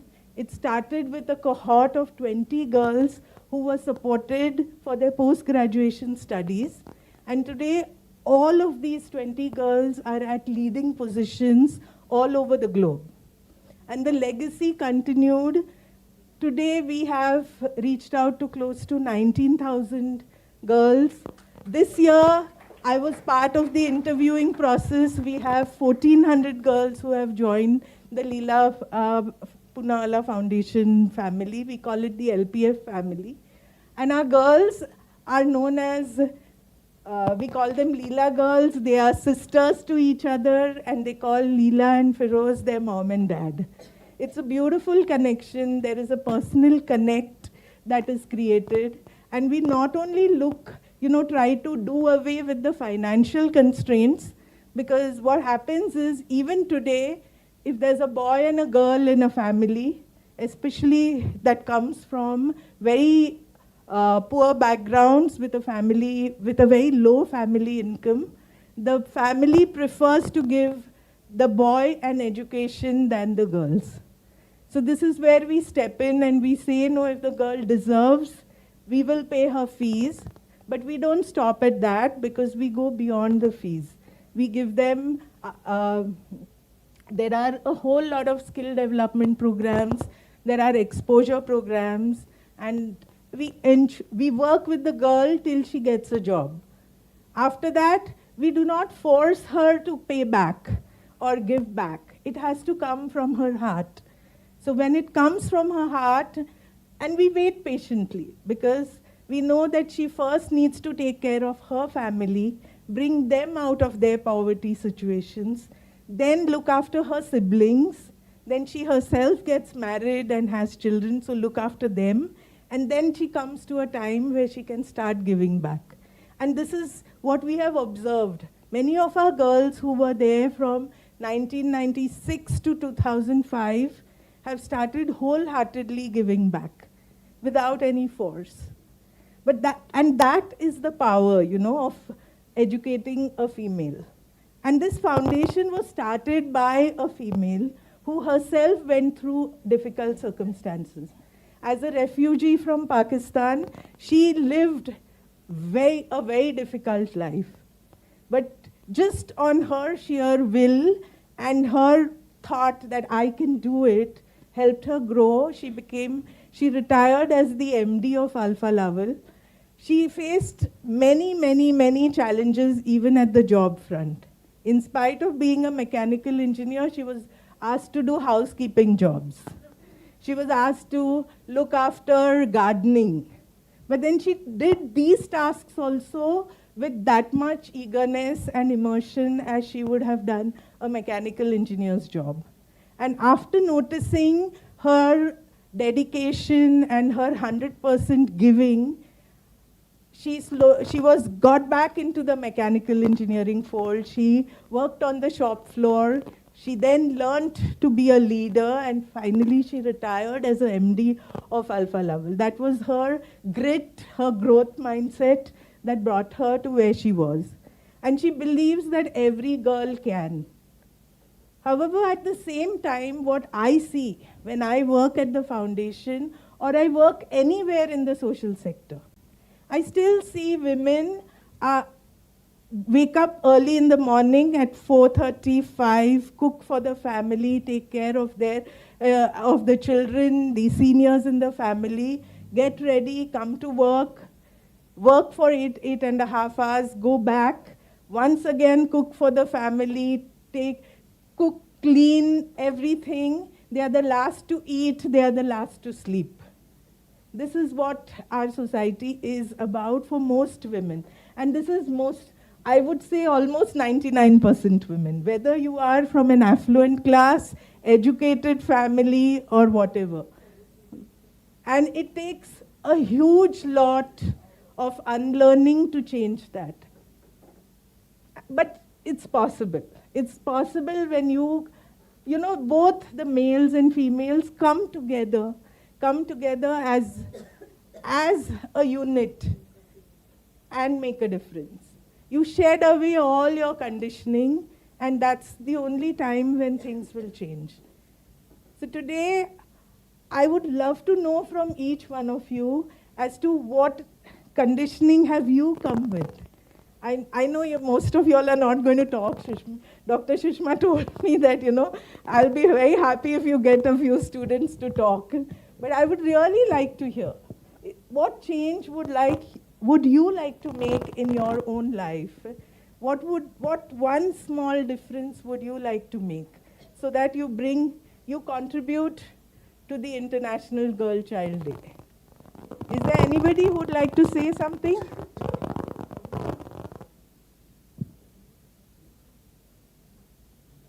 I'm sure not.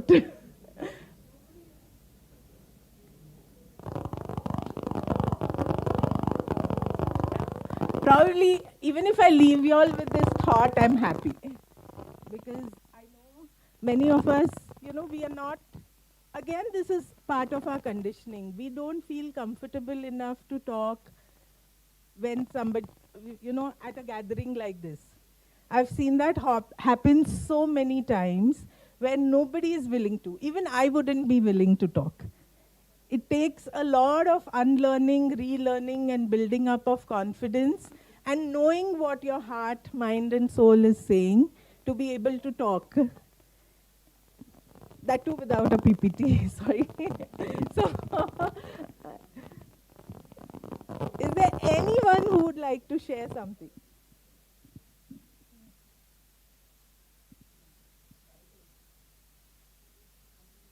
Yes. Wow. You want to find? I can come and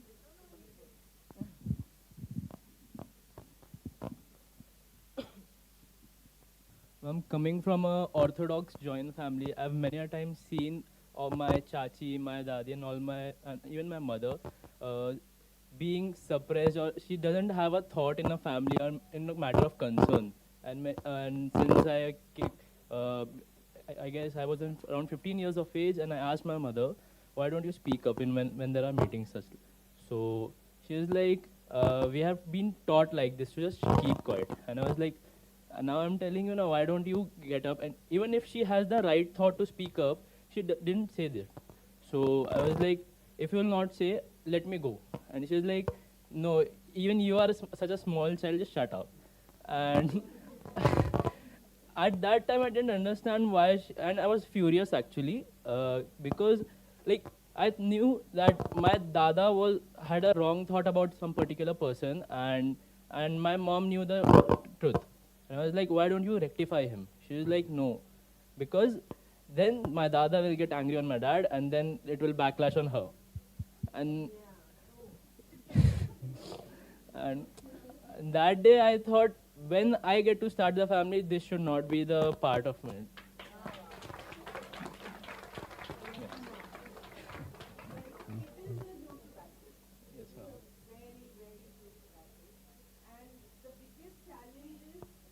do you take those people along? Yes, ma'am. You know, that's the biggest challenge. And I'm very happy that you weren't reactive. You spoil things, so you need to be patient. At least the problem, you know what the problem is. And not every problem has an easy solution. So, wonderful. Anybody else?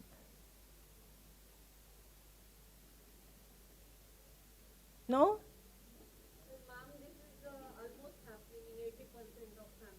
80 what? 99.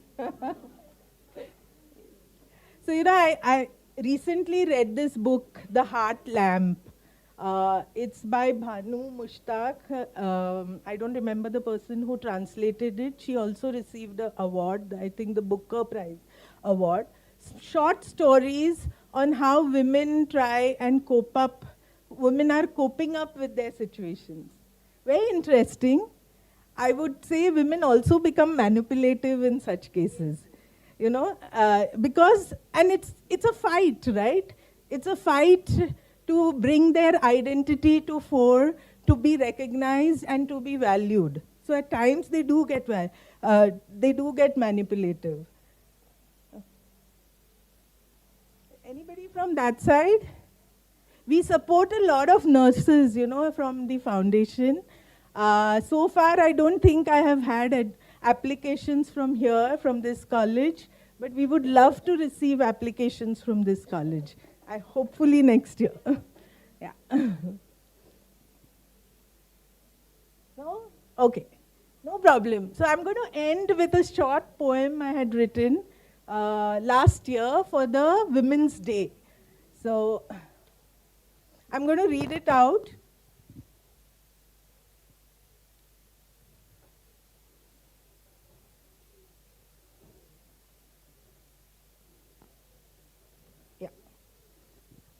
I am a woman. I am a woman. I was born a girl in a world that worshipped boys. I was born a girl in a world where the word no was a constant. I fought the big battle, silent and slow, a fight for my right, for my existence. I didn't revolt, I didn't rebel. Yet in my own simple ways, affirmed that I mattered. And I think, I feel, I reason, I make my choices, and face the consequences too. I create, I dance, and I sing too. I'm strong, I'm caring, I'm resilient. I can get angry, violent, and disruptive too. I cry, I hide, I go quiet. I voice what's in my heart. I voice with words and sometimes without. I'm no less, if not better. I have taken birth and have a purpose. I want to live and be alive. That's it. So, thank you. Thank you all for giving me this opportunity to speak a few words, and I do hope that each one of you brings small changes in your own lives. Thank you so much. Thank you so much, ma'am, for such an interactive session. May I call Sushma madam to please felicitate Sharmila ma'am.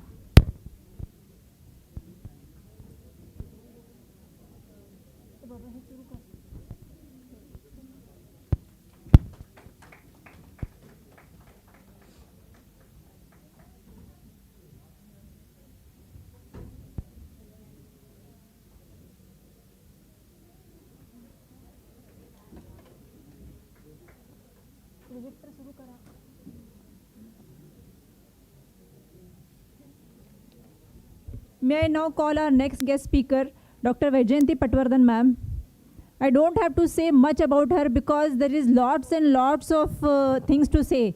So I will directly hand over the stage to ma'am.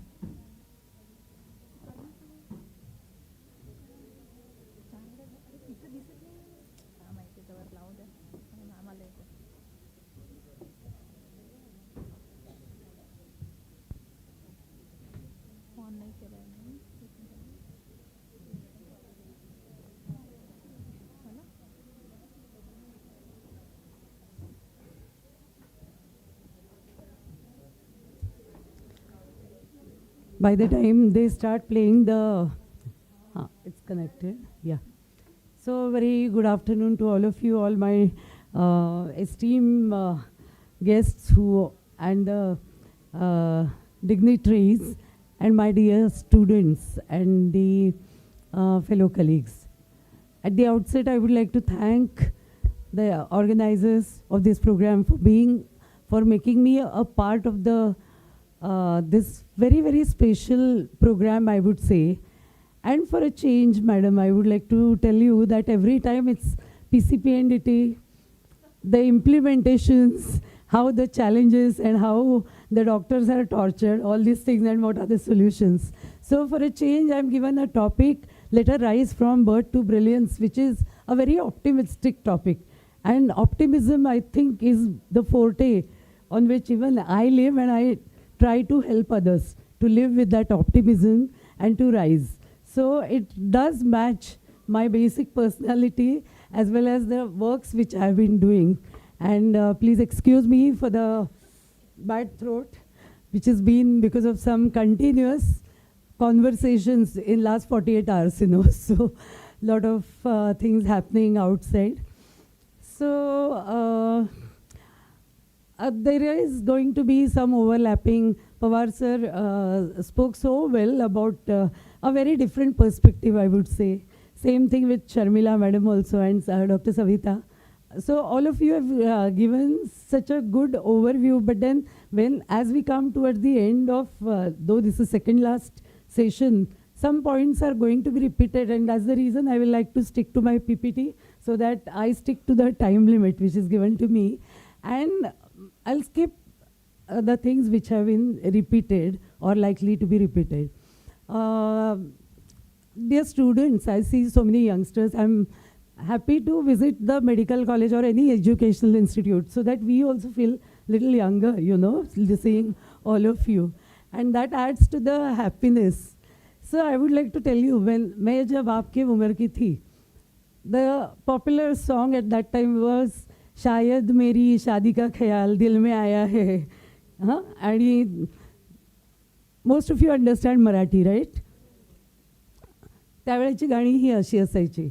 And now for last almost 14 years, I'm running a marriage and relationship counseling center also, in addition to my maternity hospital.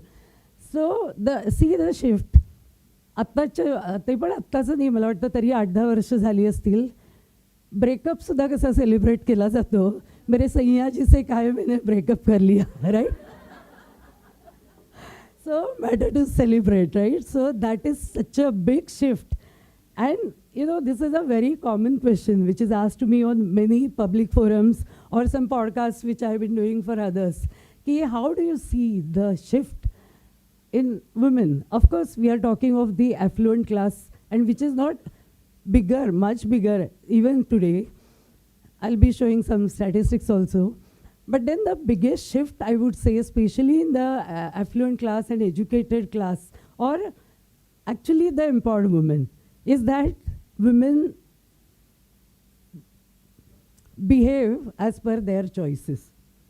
And getting that choice to choose, choice of selecting a partner, indulging into any relationship, or thinking of something, is the biggest, I would say, empowerment, which I've seen, though the percentage is still very low. And that's the very reason why all of us are here. And we are discussing about the girl child or womanhood, celebrating womanhood, okay? And I'm really very happy, it's beyond happiness, it's the gratefulness with which I'm talking in the capacity of whatever designations have been told by Priya earlier. It's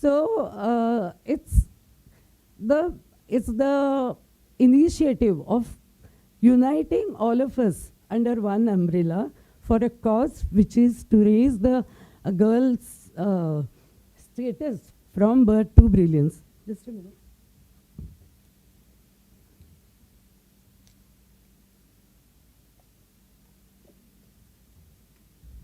So I'm very happy and really like the way, what's your name? Rabi? Okay. So thanks, Rabi, you mentioned, and you were bold enough to speak on a woman's platform, to and of course, taking the side of the woman also. So as I've given the quote over here, every brilliant woman was once a child who was told her place, and today we redefine that place. And that is what is the purpose of such type of programs. And I'm sure most of us will carry a lot of take-home messages and inspiration to do something on such type of social issues.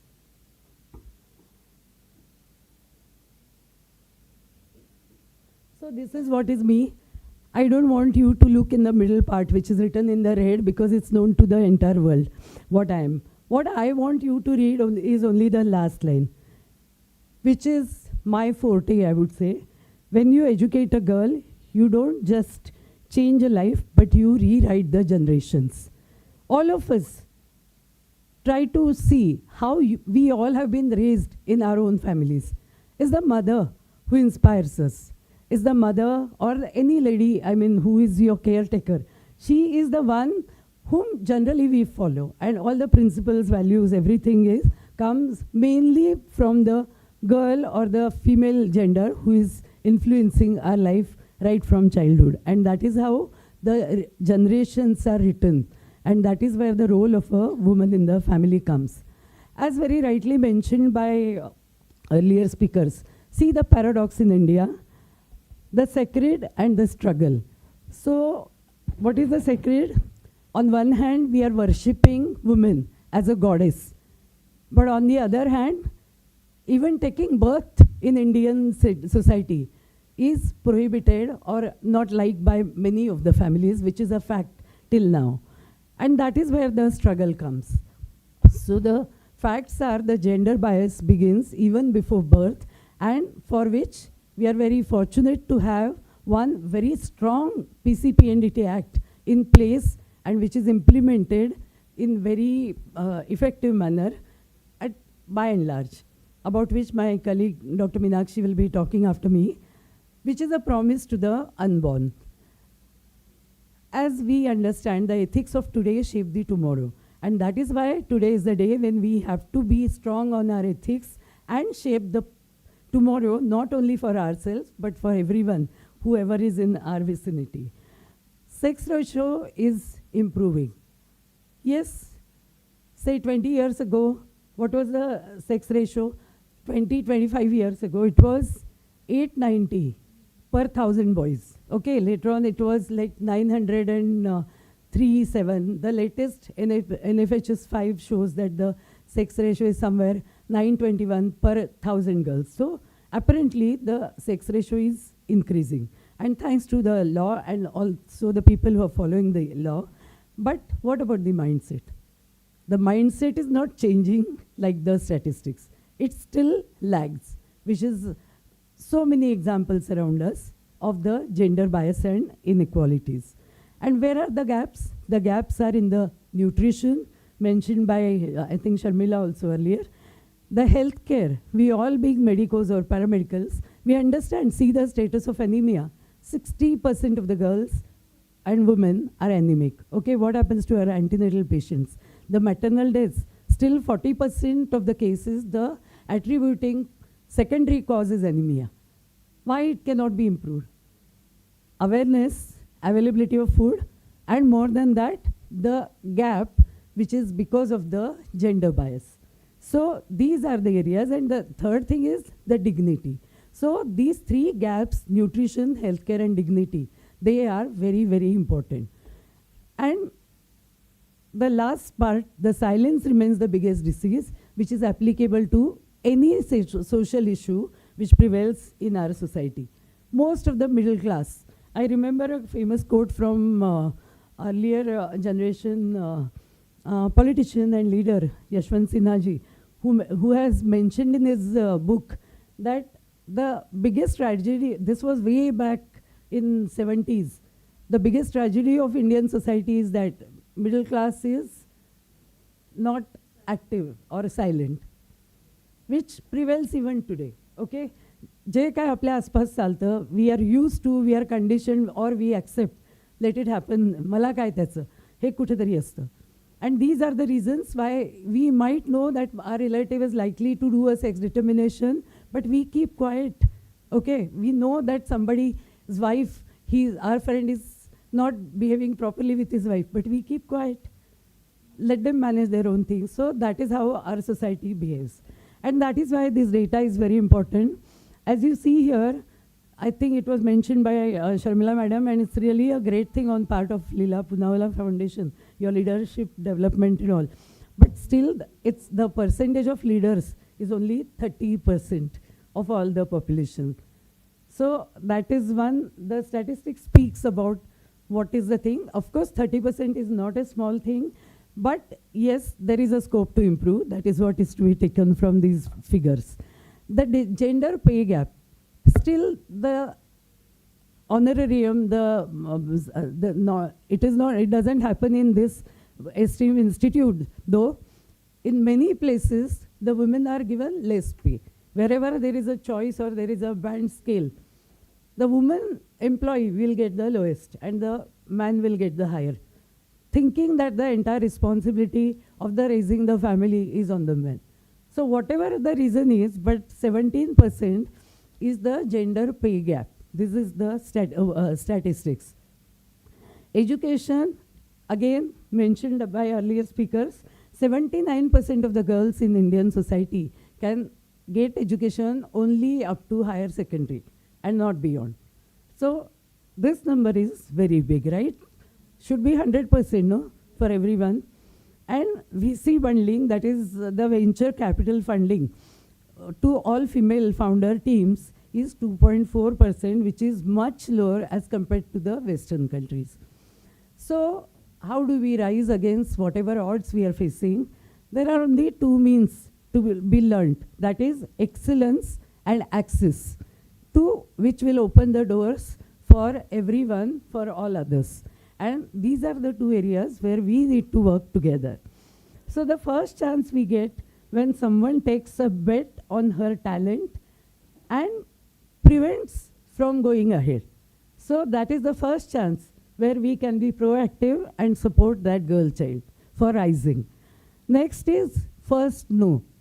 See, saying no, I think you will agree that saying no to anything which we don't agree to, that is the biggest war within us which we have to overcome and win if we want to go ahead.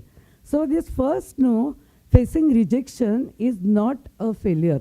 This is what is to be taught to anybody, irrespective of gender, but of course to girls for sure. They need to understand that if I don't want something, I can refuse.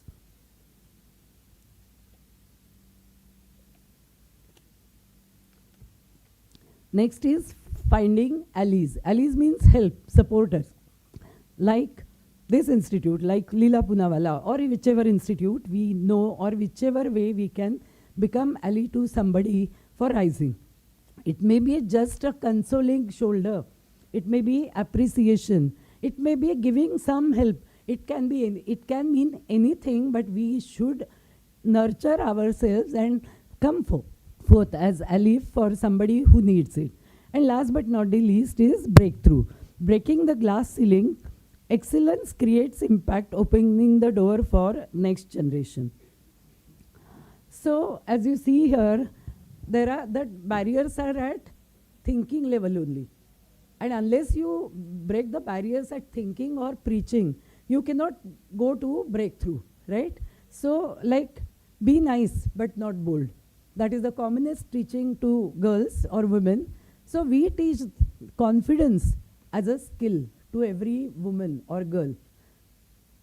Next is, that is not meant for girls. Very common sentence. So we have to open the doors to STEM and leadership. See, a woman who is holding a position of a general manager will never say that to her daughter, right? That you should not do this or you don't do that, like that. And do more with less. This is another grooming. We don't give only the full support or full thing to any girl or woman. This is your resource. The family is very cultured, very much advanced, and very liberal, so to say. But the allowances given to a lady or a woman or a girl child are not thought as a बेटे को मक्खन बेटी को छाछ. Common कहावत है.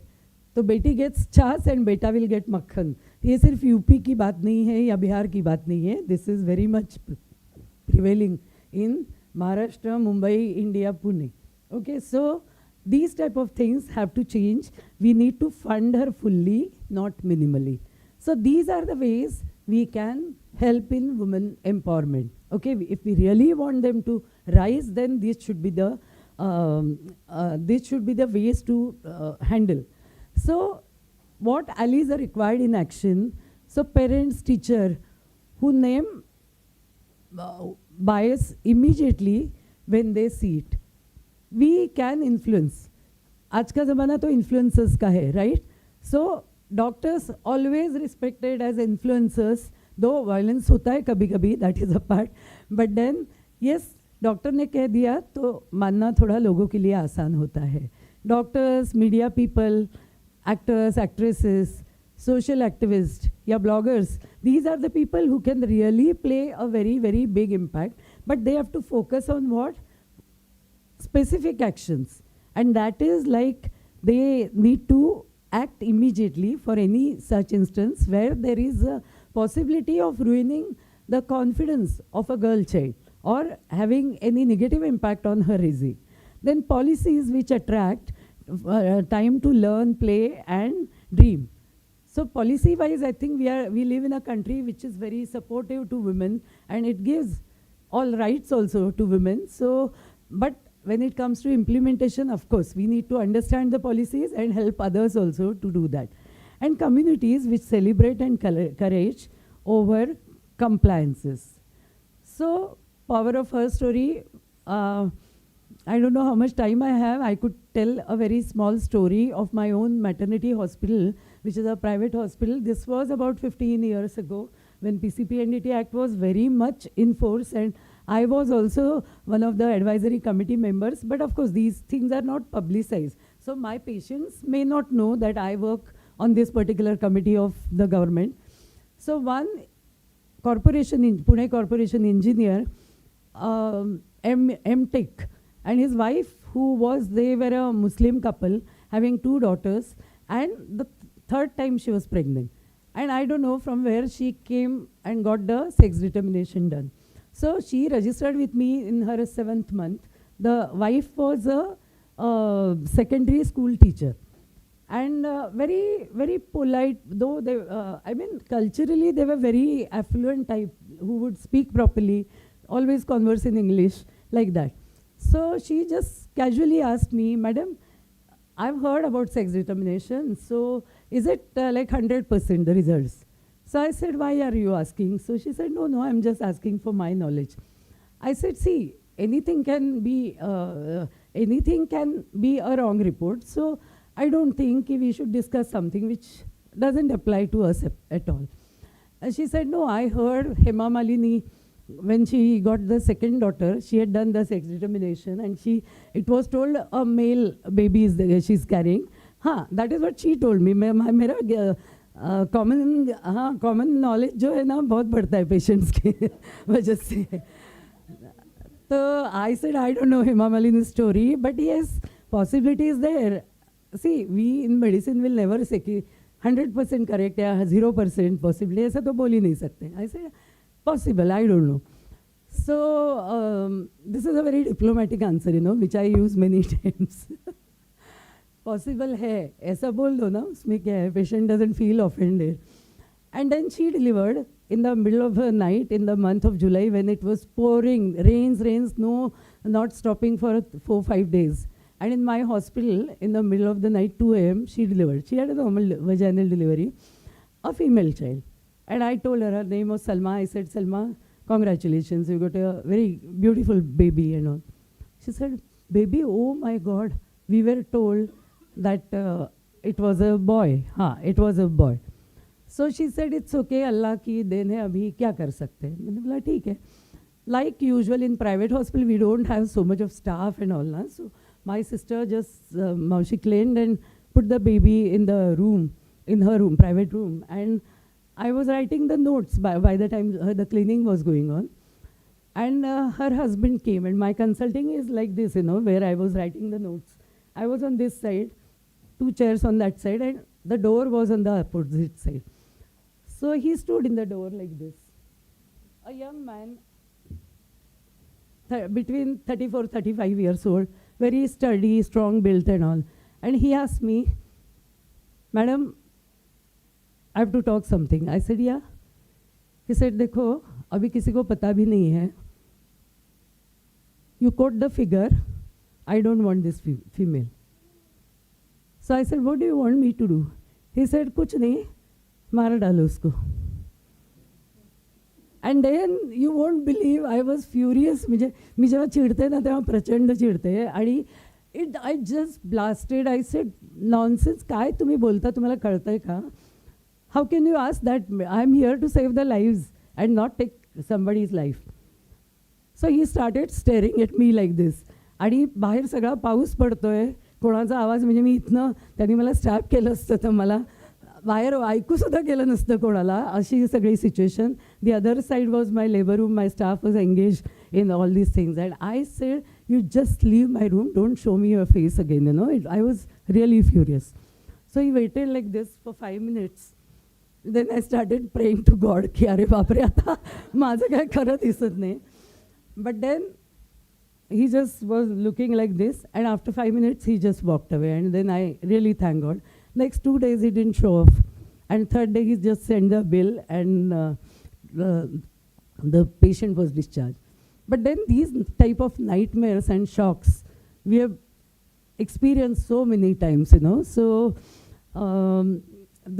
so why I shared this story was that every gynec who is sitting here has seen, witnessed how they are pressurized in smaller places. The politicians also pressurize so much for doing the sex determination, sex selective abortions and all. So what is to be done for that?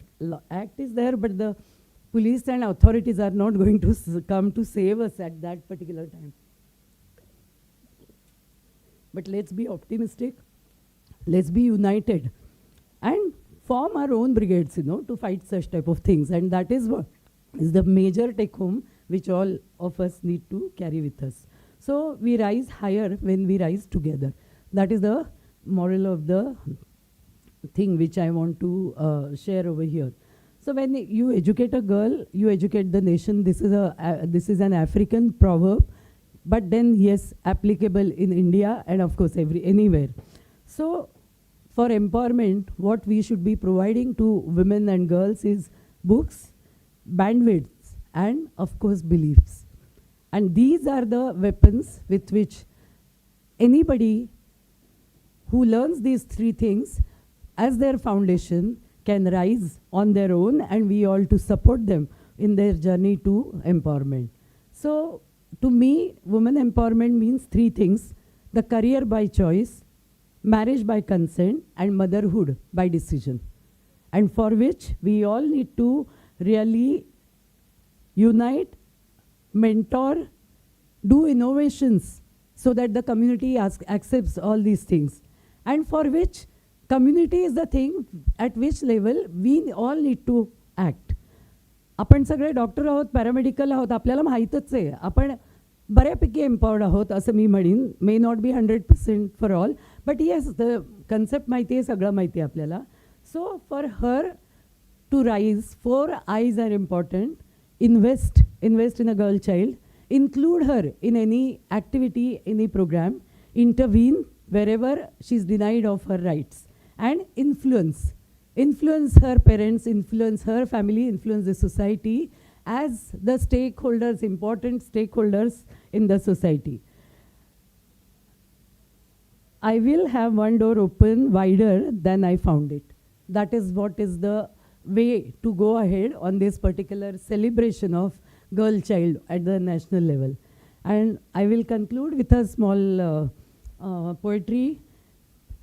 मराठीत आहे, lake लाडकी जन्मा आली, मांगल्याची नवी पहाट, उंबरठा ओलांडून ध्येयाचा शोधते यशाची नवी वाट, बुद्धिमत्तेच्या तेजाने ती आसमंत उजळून टाकेलं, कर्तृत्वाच्या शिखरावरती मोहर आपली उमटवेलं.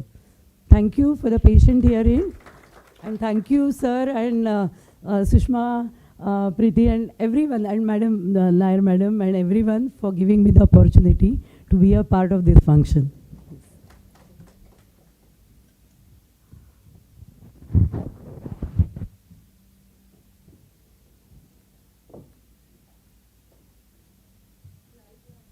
Thank you so much, madam, for such a brilliant talk on Birth to Brilliance. We are really grateful for your words. May I now request Janice madam to please felicitate Patwardhan ma'am.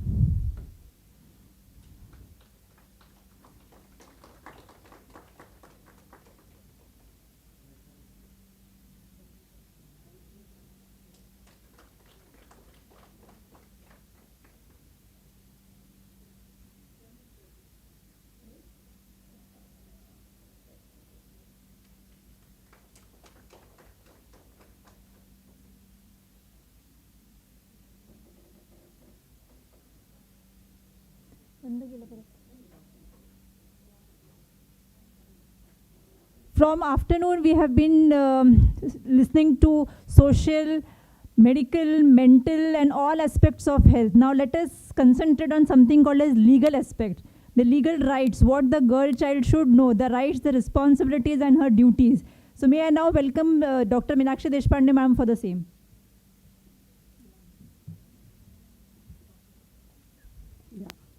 So thank you all. I have seen the population in the audience dwindling because everybody must be thinking कि legal हमको क्या करने का है. But actually this is the most important aspect of the whole talk. And I would really like to the backbencher sisters also to come in the front. Come here because I am going to ask questions. I am not going to tell you anything. Actually this is the most important topic which I wanted the students to learn and know about it, you know. That is what is the empowering the girl child, and this is also for the males. It is not only for the females, it is also for the males to know what are the rights of a girl child right from before birth to the death. So come forward, and I'm not going to teach you anything because most of the things you must be knowing. First of all, I would like to thank Dr. Sushma and Dr. Pawar sir for creating such a good scientific program for girl empowerment and girl rights. Because as I studied through these girl rights, I found that there are so many things which are there, but which a common, not even a common, a well-educated girl does not know. Not even a well-educated girl, well-educated boys should know about it for their sisters, their wives, their mothers, their grandmothers, whatever. So what are the legal rights? I am not going to speak anything more difficult than what you are going to understand. I am presently Vice President in IMA Maharashtra State, and in Maharashtra State through IMA we are creating such type of, you know, grounds where girls come up. We have got our WDW wing, that is Women's Doctors Wing, where we have all such types of programs where we create awareness. So if anybody is there outside, I'm very happy. Please come inside. Because this is not a very boring topic or a topic which you say, ki, nai, why should I know this? No, it is not that. It is not only regarding a girl child, it is regarding a boy child also that I'm going to talk in between. So remember that not only girl child, but even boys. Because girl child ka rights, promotions, protection, now everybody has talked, past few 4 or 5 speakers have dealt with in much details. So why advocate for girls' rights? Because this is the statistics by the press. This is not what we are saying. This is not what the doctors are saying. See, only 1 in 5 young women till child marriage survives. Yes. Is it that true? Boys, come on. Child marriages होते हैं कि नहीं तुम्हारे community में? नहीं होते. होते हैं, हाँ. Nearly 1 in 4 married or partnered adolescent girls have experienced physical or sexual abuse. Now this may be a secret, but it is there. And we have come about, as Pawar sir has just, I think our medical superintendent sir told about that case. And such cases we see, we experience, we hear. Everything goes on in all medical colleges, not only in this, but there are plenty in Sassoon. 75% of the new HIV infections are seen in adolescents, in girls. Do you know why? Because maybe in India, but maybe in foreign countries, in Africa, whenever the girl gets menses, there is a tradition called as kasuba, in which there is a male, entitled male, who does sexual intercourse with that 12-year-old girl just to open up her vagina. And that is called as a ritual. And she bleeds, that 12-year-old girl bleeds, but it is a ritual. Also there is called as female genital mutilation, which will all come. Because all these things are happening and we don't know about it, but we must be aware because we are the ambassadors of girls' rights. 1 in 3 adolescent girls suffer from anemia, that is we have talked about. About twice as many adolescent girls as boys are not in any form of education, employment or training. So more than 60 to 70% of the girls are still remaining undereducated, you can say. So this is what a National Girl Child Day is about, right? So we have to know what are our rights. We have to percolate these rights to the girls and not say stay silent. So first we start with whatever you know, को बेटी बचाओ, बेटी होगी तो काम करेगी ना, बेटी होगी तो उसके rights होंगे. So what has happened? The PCPNDT Act we have talked about. So Beti Bachao was the first thing which we started by. Consensus came up, the consensus started, then they found out that the number of girls, so many girls are missing, the girl-child ratio is all hampered. From 2001 to 2011, there were many such, surveys done, and now the sex ratio at birth is 929 females per 1,000 males. But this all started because of the PCPNDT Act, which came into force in 2015. What is PCPNDT Act? Anybody knows? I'm asking you because doctors, all of us know. No? If you say no, I'll tell you. But if anybody knows about it, please come up with the answer. No? Yes, see, the students are not aware of what is PCPNDT Act. PCPNDT Act is the one which tends to suppress. What is the need of such an act? This act tries to suppress the people who are doing sex selection intra-utero, when the baby is in the womb after conception. After conception means when the lady becomes pregnant, what happens is, can you know the sex of the fetus? Yes. Is it announced? Yes. It is announced all over the world except India. Why? Because India, that information is misused. That information was started misused and very rampant in the, you can say in 1990s, 1998, 99, it was rampantly used.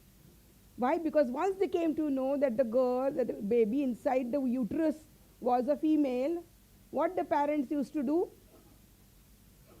They used to contact a doctor and ask the doctor to do an abortion.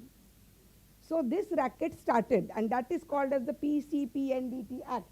Why PC is added in the PCPNDT Act is preconception and prenatal determination of sex, prevention of that act. And that act gave punishment to the performing doctors. Okay? So not only that, it has given punishment to those individuals, look at the offenses, to those individuals who went through all this.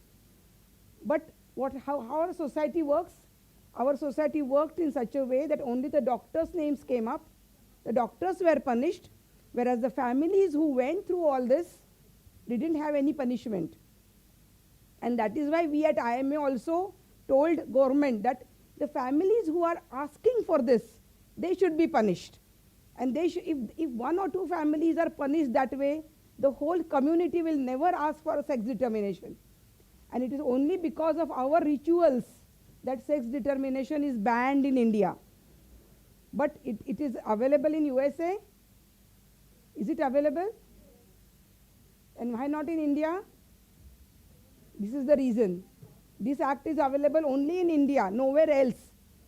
So, but you must know that any couple, any family who is asking for a sex selection you can always put that family under bars. Okay? Once they do it, you can put them under bars.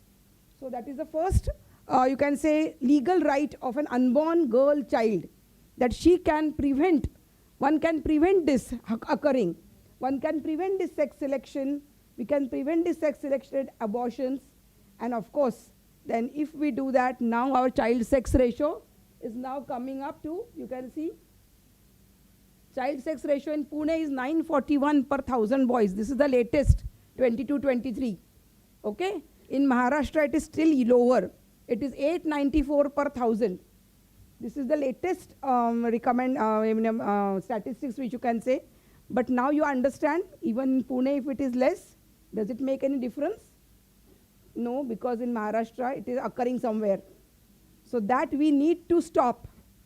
And we as medical professionals, we as medical students, as staff nurses, nursing students, in our communities, we need to stop this sex selection. Okay, and then MTP Act. MTP Act comes in two directions. This is the first direction, where it affects the girl in utero, because such diagnosed sex in utero can be aborted. So that is there, and again we have that MTP is a right of a woman.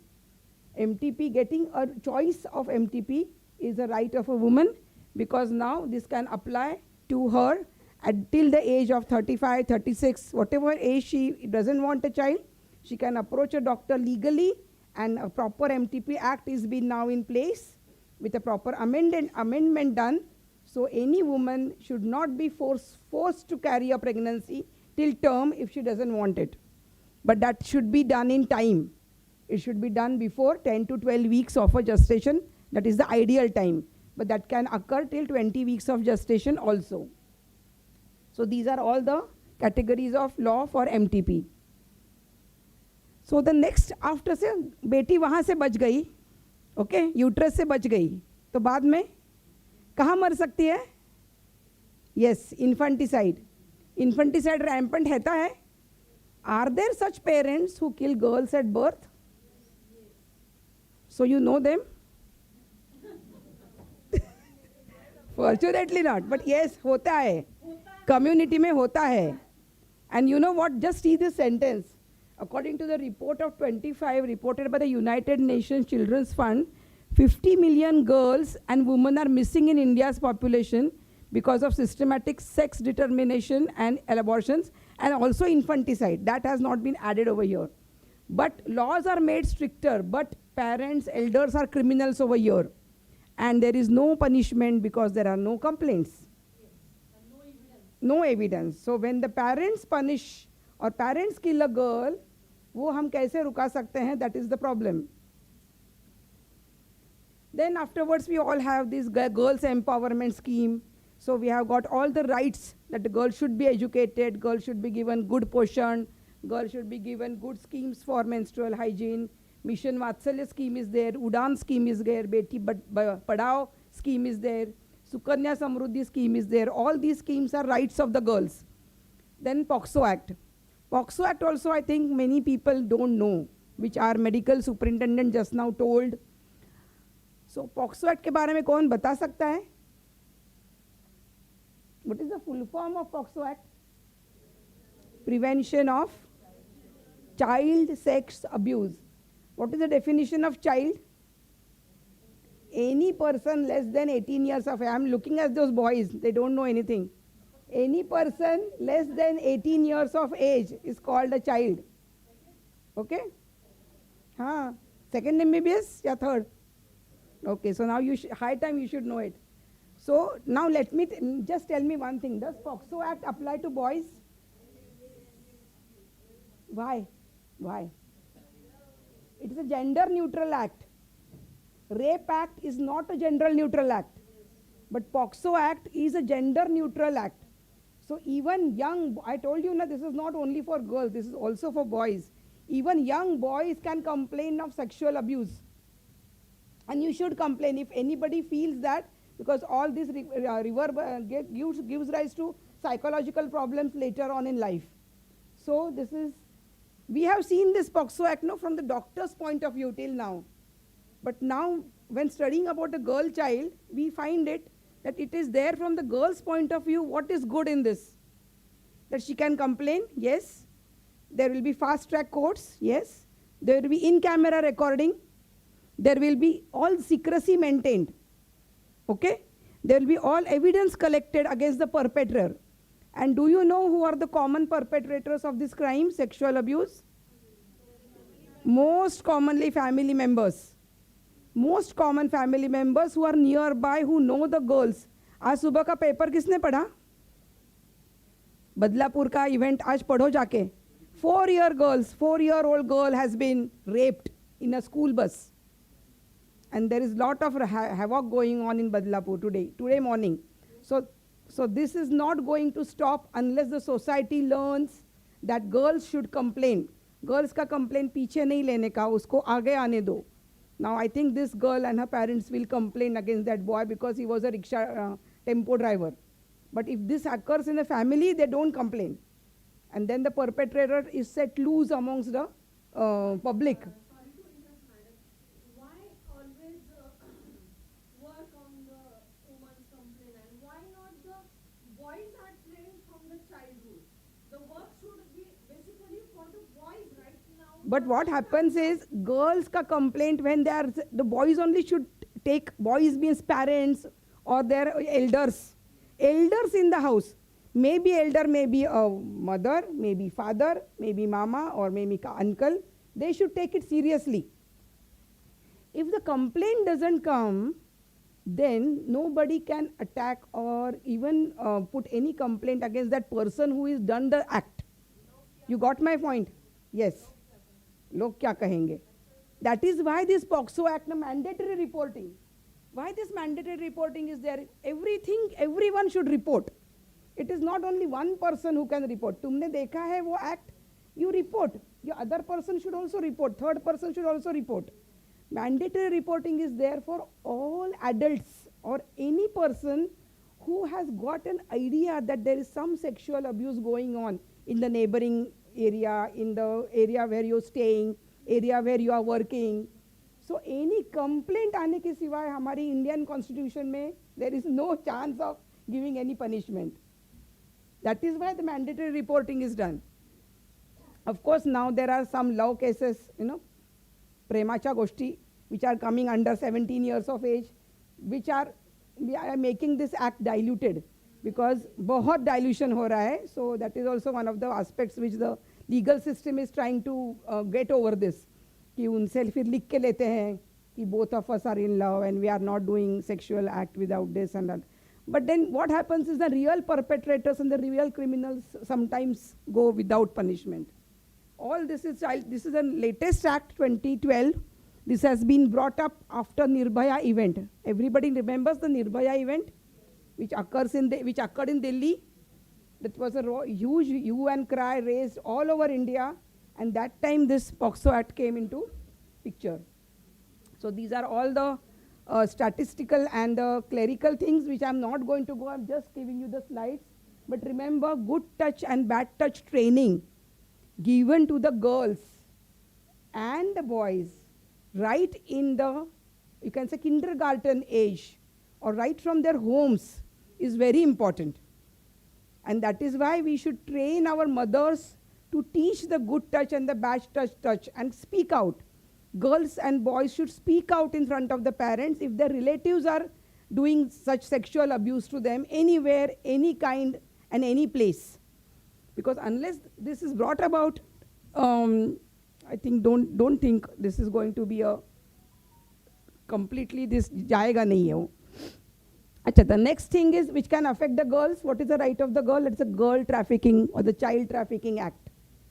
Even this, not only sexual abuse, but this can be done also for labor.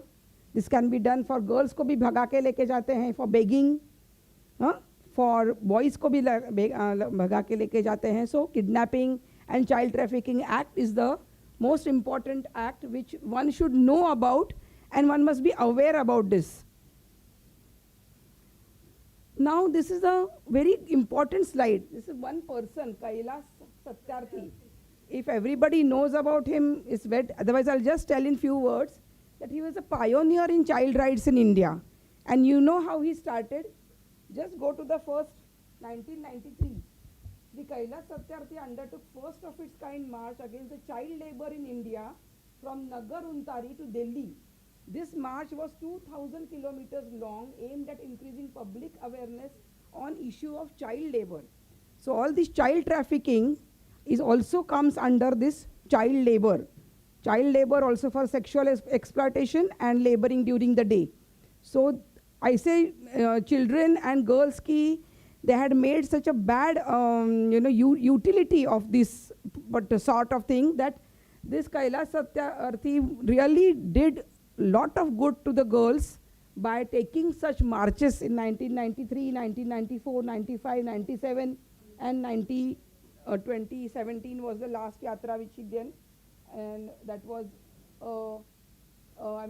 this was a global march. Then after that what comes is for the girls is the marriage acts. So do you know that the minimum age of marriage is 18 years? Then how many girls are married before 18 years nowadays? Many, still many. उनको jail होती है? नहीं होती. उनको कुछ होता है? Punishment, bail, कुछ नहीं होता. Because this is going on. And this goes on only in some Indian and some parts of Africa continents which are very much, into child marriages. So one must know where to complain. Complain करने के बाद ये भी कम हो सकता है. So monogamy, bigamy and child marriages, Special Marriage Act bhi hai, so all this can affect a girl's life. Then we also have the Dowry Prohibition Act.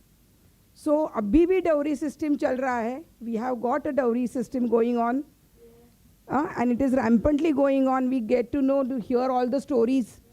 So it is our empowering the boys and the girls. It is not the question of empowering girls anymore. It is the question of empowering boys. So that is why I told you, legal rights of girls in India, ye sab logon ke liye hai. This is not only for girls. So empowering the boys and maintaining their sanctity, saying that I don't want a dowry in spite of the parents wanting it, that is the first step towards independence, which will really give us independence from all such bad things which occur in the wake of child marriage, dowry system, and you can have this.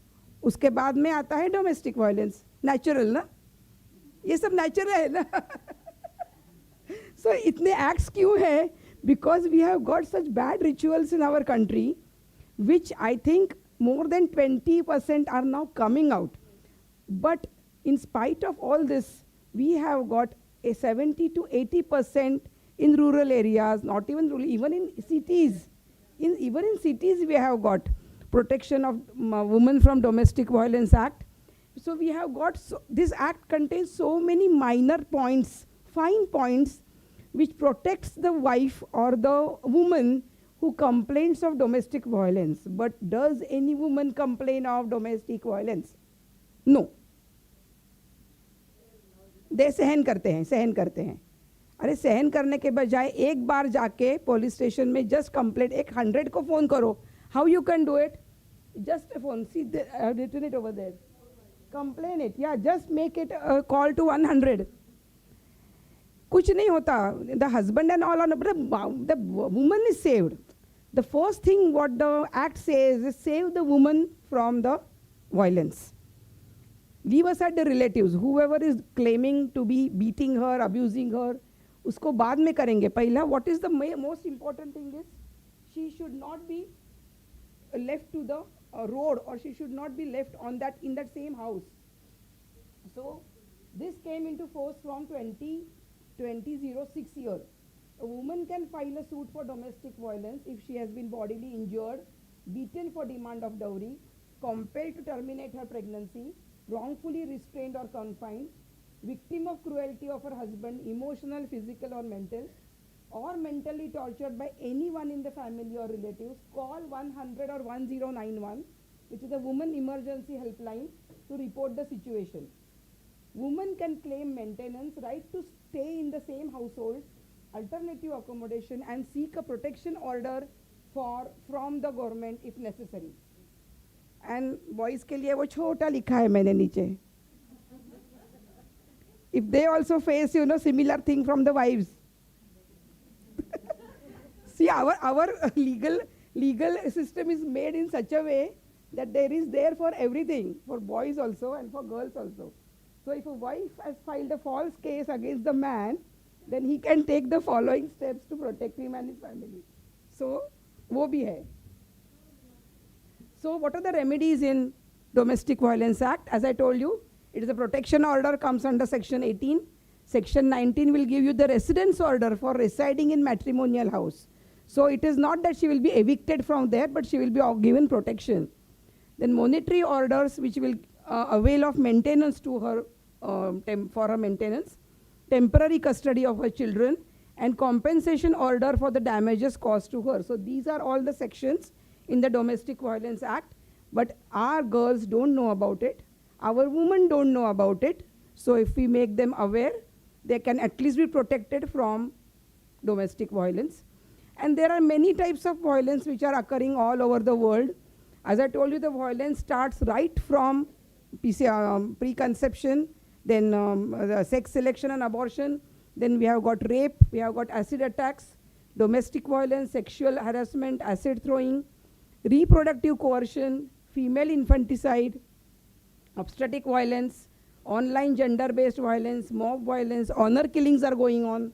So all these types of violence are there, which if they are brought into picture, because there are no complaints against such types of violence, so we just come to know about it. As we found out about Sati, and we have done that Sati Prevention Act, so now it is nowhere to be seen. But this is what we expect in 2050. This is what is our sustainable goals, that we don't want any gender-based violence. All this should come to zero within the next 10 or 20 years. That is our SDG, that is the determination goal. Even we have got Act Against EU Teasing, if the girls should be knowing this, that we have got Indian penal codes against the EU teasing. Then we have got legal rights of married women for all sorts of things which can be done against married women. Then now the woman comes to work. So we got the Vishaka guidelines. Yes. You know how the Vishaka guidelines started? So there was a lady called Bhavari Lal. She was a typical Rajasthani woman who fought against child marriage. And because she fought against child marriage, she was raped brutally. And did she sit quiet after that? No. She didn't sit quiet after that. That is why these Vishaka guidelines were formulated by Supreme Court in 1997. So it is the matter of fact that one should not keep quiet. This is a third party harassment, and then after that time the Vishaka guidelines were formed, which later on gave birth to the POSH Act, that is Prevention of Sexual Harassment at Workplace. So this is the basic Vishaka guideline, which everybody knows about it. Anybody can find out. I will not go into detail how to respect women, how not to trouble women over sexual matters. And then this was the Vishaka guidelines gave birth to this POSH Act 2013, which were properly formulated, and then properly they were systematically documented. The penalties, the harassments, and the punishments were documented. But remember that here complaints are to be filed within 3 months of the incident. There is a time bound, you can say, complaint box over here. So this has to be done. Any complaint about sexual harassment at workplace, so it should be done within 3 months of the incident. There should be an internal complaints committee, which everybody knows about it, that there should be a woman-only committee of internal complaints committee, and especially where more than 10 working women are there, this committee has to be there at every working place. And as you can see, the inquiry has to be completed within 90 days. So within 3 months, the judgment, inquiry, punishments have to be given out. So this is the main thing, and everybody should have knowledge about this POSH Act, Working Act, especially for girls. Then Equal Remuneration Act is there, which we have talked about, I think, before. Factory Act is there, where women are to be, treated in a different manner. Although they are given the equal pay scale. But the treatment is equal pay for the same work. There should be no discrimination, no wage reduction. Constitutional basis is there because we have got a constitutional background for this. Employer duties should be there, and the jurisdiction for the enforcement and penalties is the local judicial magistrate. Violations can lead to fines to 10,000 to 20,000 and or imprisonment for 3 months to 1 year. So this will also promote the gender equality and women's participation in the economy. So this is the Equal Remuneration Act. The Factories Act, again the things in green you can see, women cannot work between 7 p.m. and 6 a.m. Yeah, that is for exemption for certain factories. That is given. But hospitals are not factories. Yeah, doctors are made to work and all the female doctors work. But they should be given protected environment. That is the main thing, which is not given in certain areas. Yes. And one more thing also here, everybody can read this, so I'm not going to go through this. See, even when a woman is, arrested, remember that woman cannot be arrested in night time. So you should know that. Yes, a woman cannot be arrested in night time after sunset. And they always require a woman constable. Yes. So woman constable should be there. You cannot be arrested at night time. And generally women are not to be given work in between 7 p.m. till 6 a.m. But of course there are certain duties which women themselves are ready to. Then they sign the consent forms and they do. So that is different. They have to be given night work accommodation or restrictions, welfare facilities like creches. And nowadays we also have this, Hirkani Kaksha everywhere. If you know, that has come up now. Breastfeeding chambers are given at all areas, and at workplace areas it is a must. So safety from dangerous machinery, hazardous processes, and Maternity Benefit Act everybody knows. So pregnancy leaves and Maternity Benefit Act is there. So now just see how the Criminals Law Amendment Act, criminal law was amended, because of this Nirbhaya. I told you POSH Act, then I told you about this POXO Act. So many of these acts were amended in 2012 and 2013 so as to give protection to women, girls at any time of her life and any time of her security, to increase the security systems. So these are the key constitutional rights and provisions for girl child in India. That is equality and non-discrimination by Article 14 and 15, right to education by Article 21A and 45, right to life and dignity by Article 21, protection from exploitation by Article 24 and 39F, and special provisions for women and children by Article 15(3), 39C, 42 and 46, which directs the state to make laws. So state is empowered to make laws as per the rituals or you can say customs in that area. So state is empowered to make new laws also. So where woman and girl child is honored, remember, the gap between the faith and reality decreases and divinity blossoms, generations are created, and females are dishonored, all the actions become unfaithful. So this everybody knows this. Yatra narestu pujante ramante tatra devata. Yatra itastu na pujante sarvasta trafalah kriya. Thank you.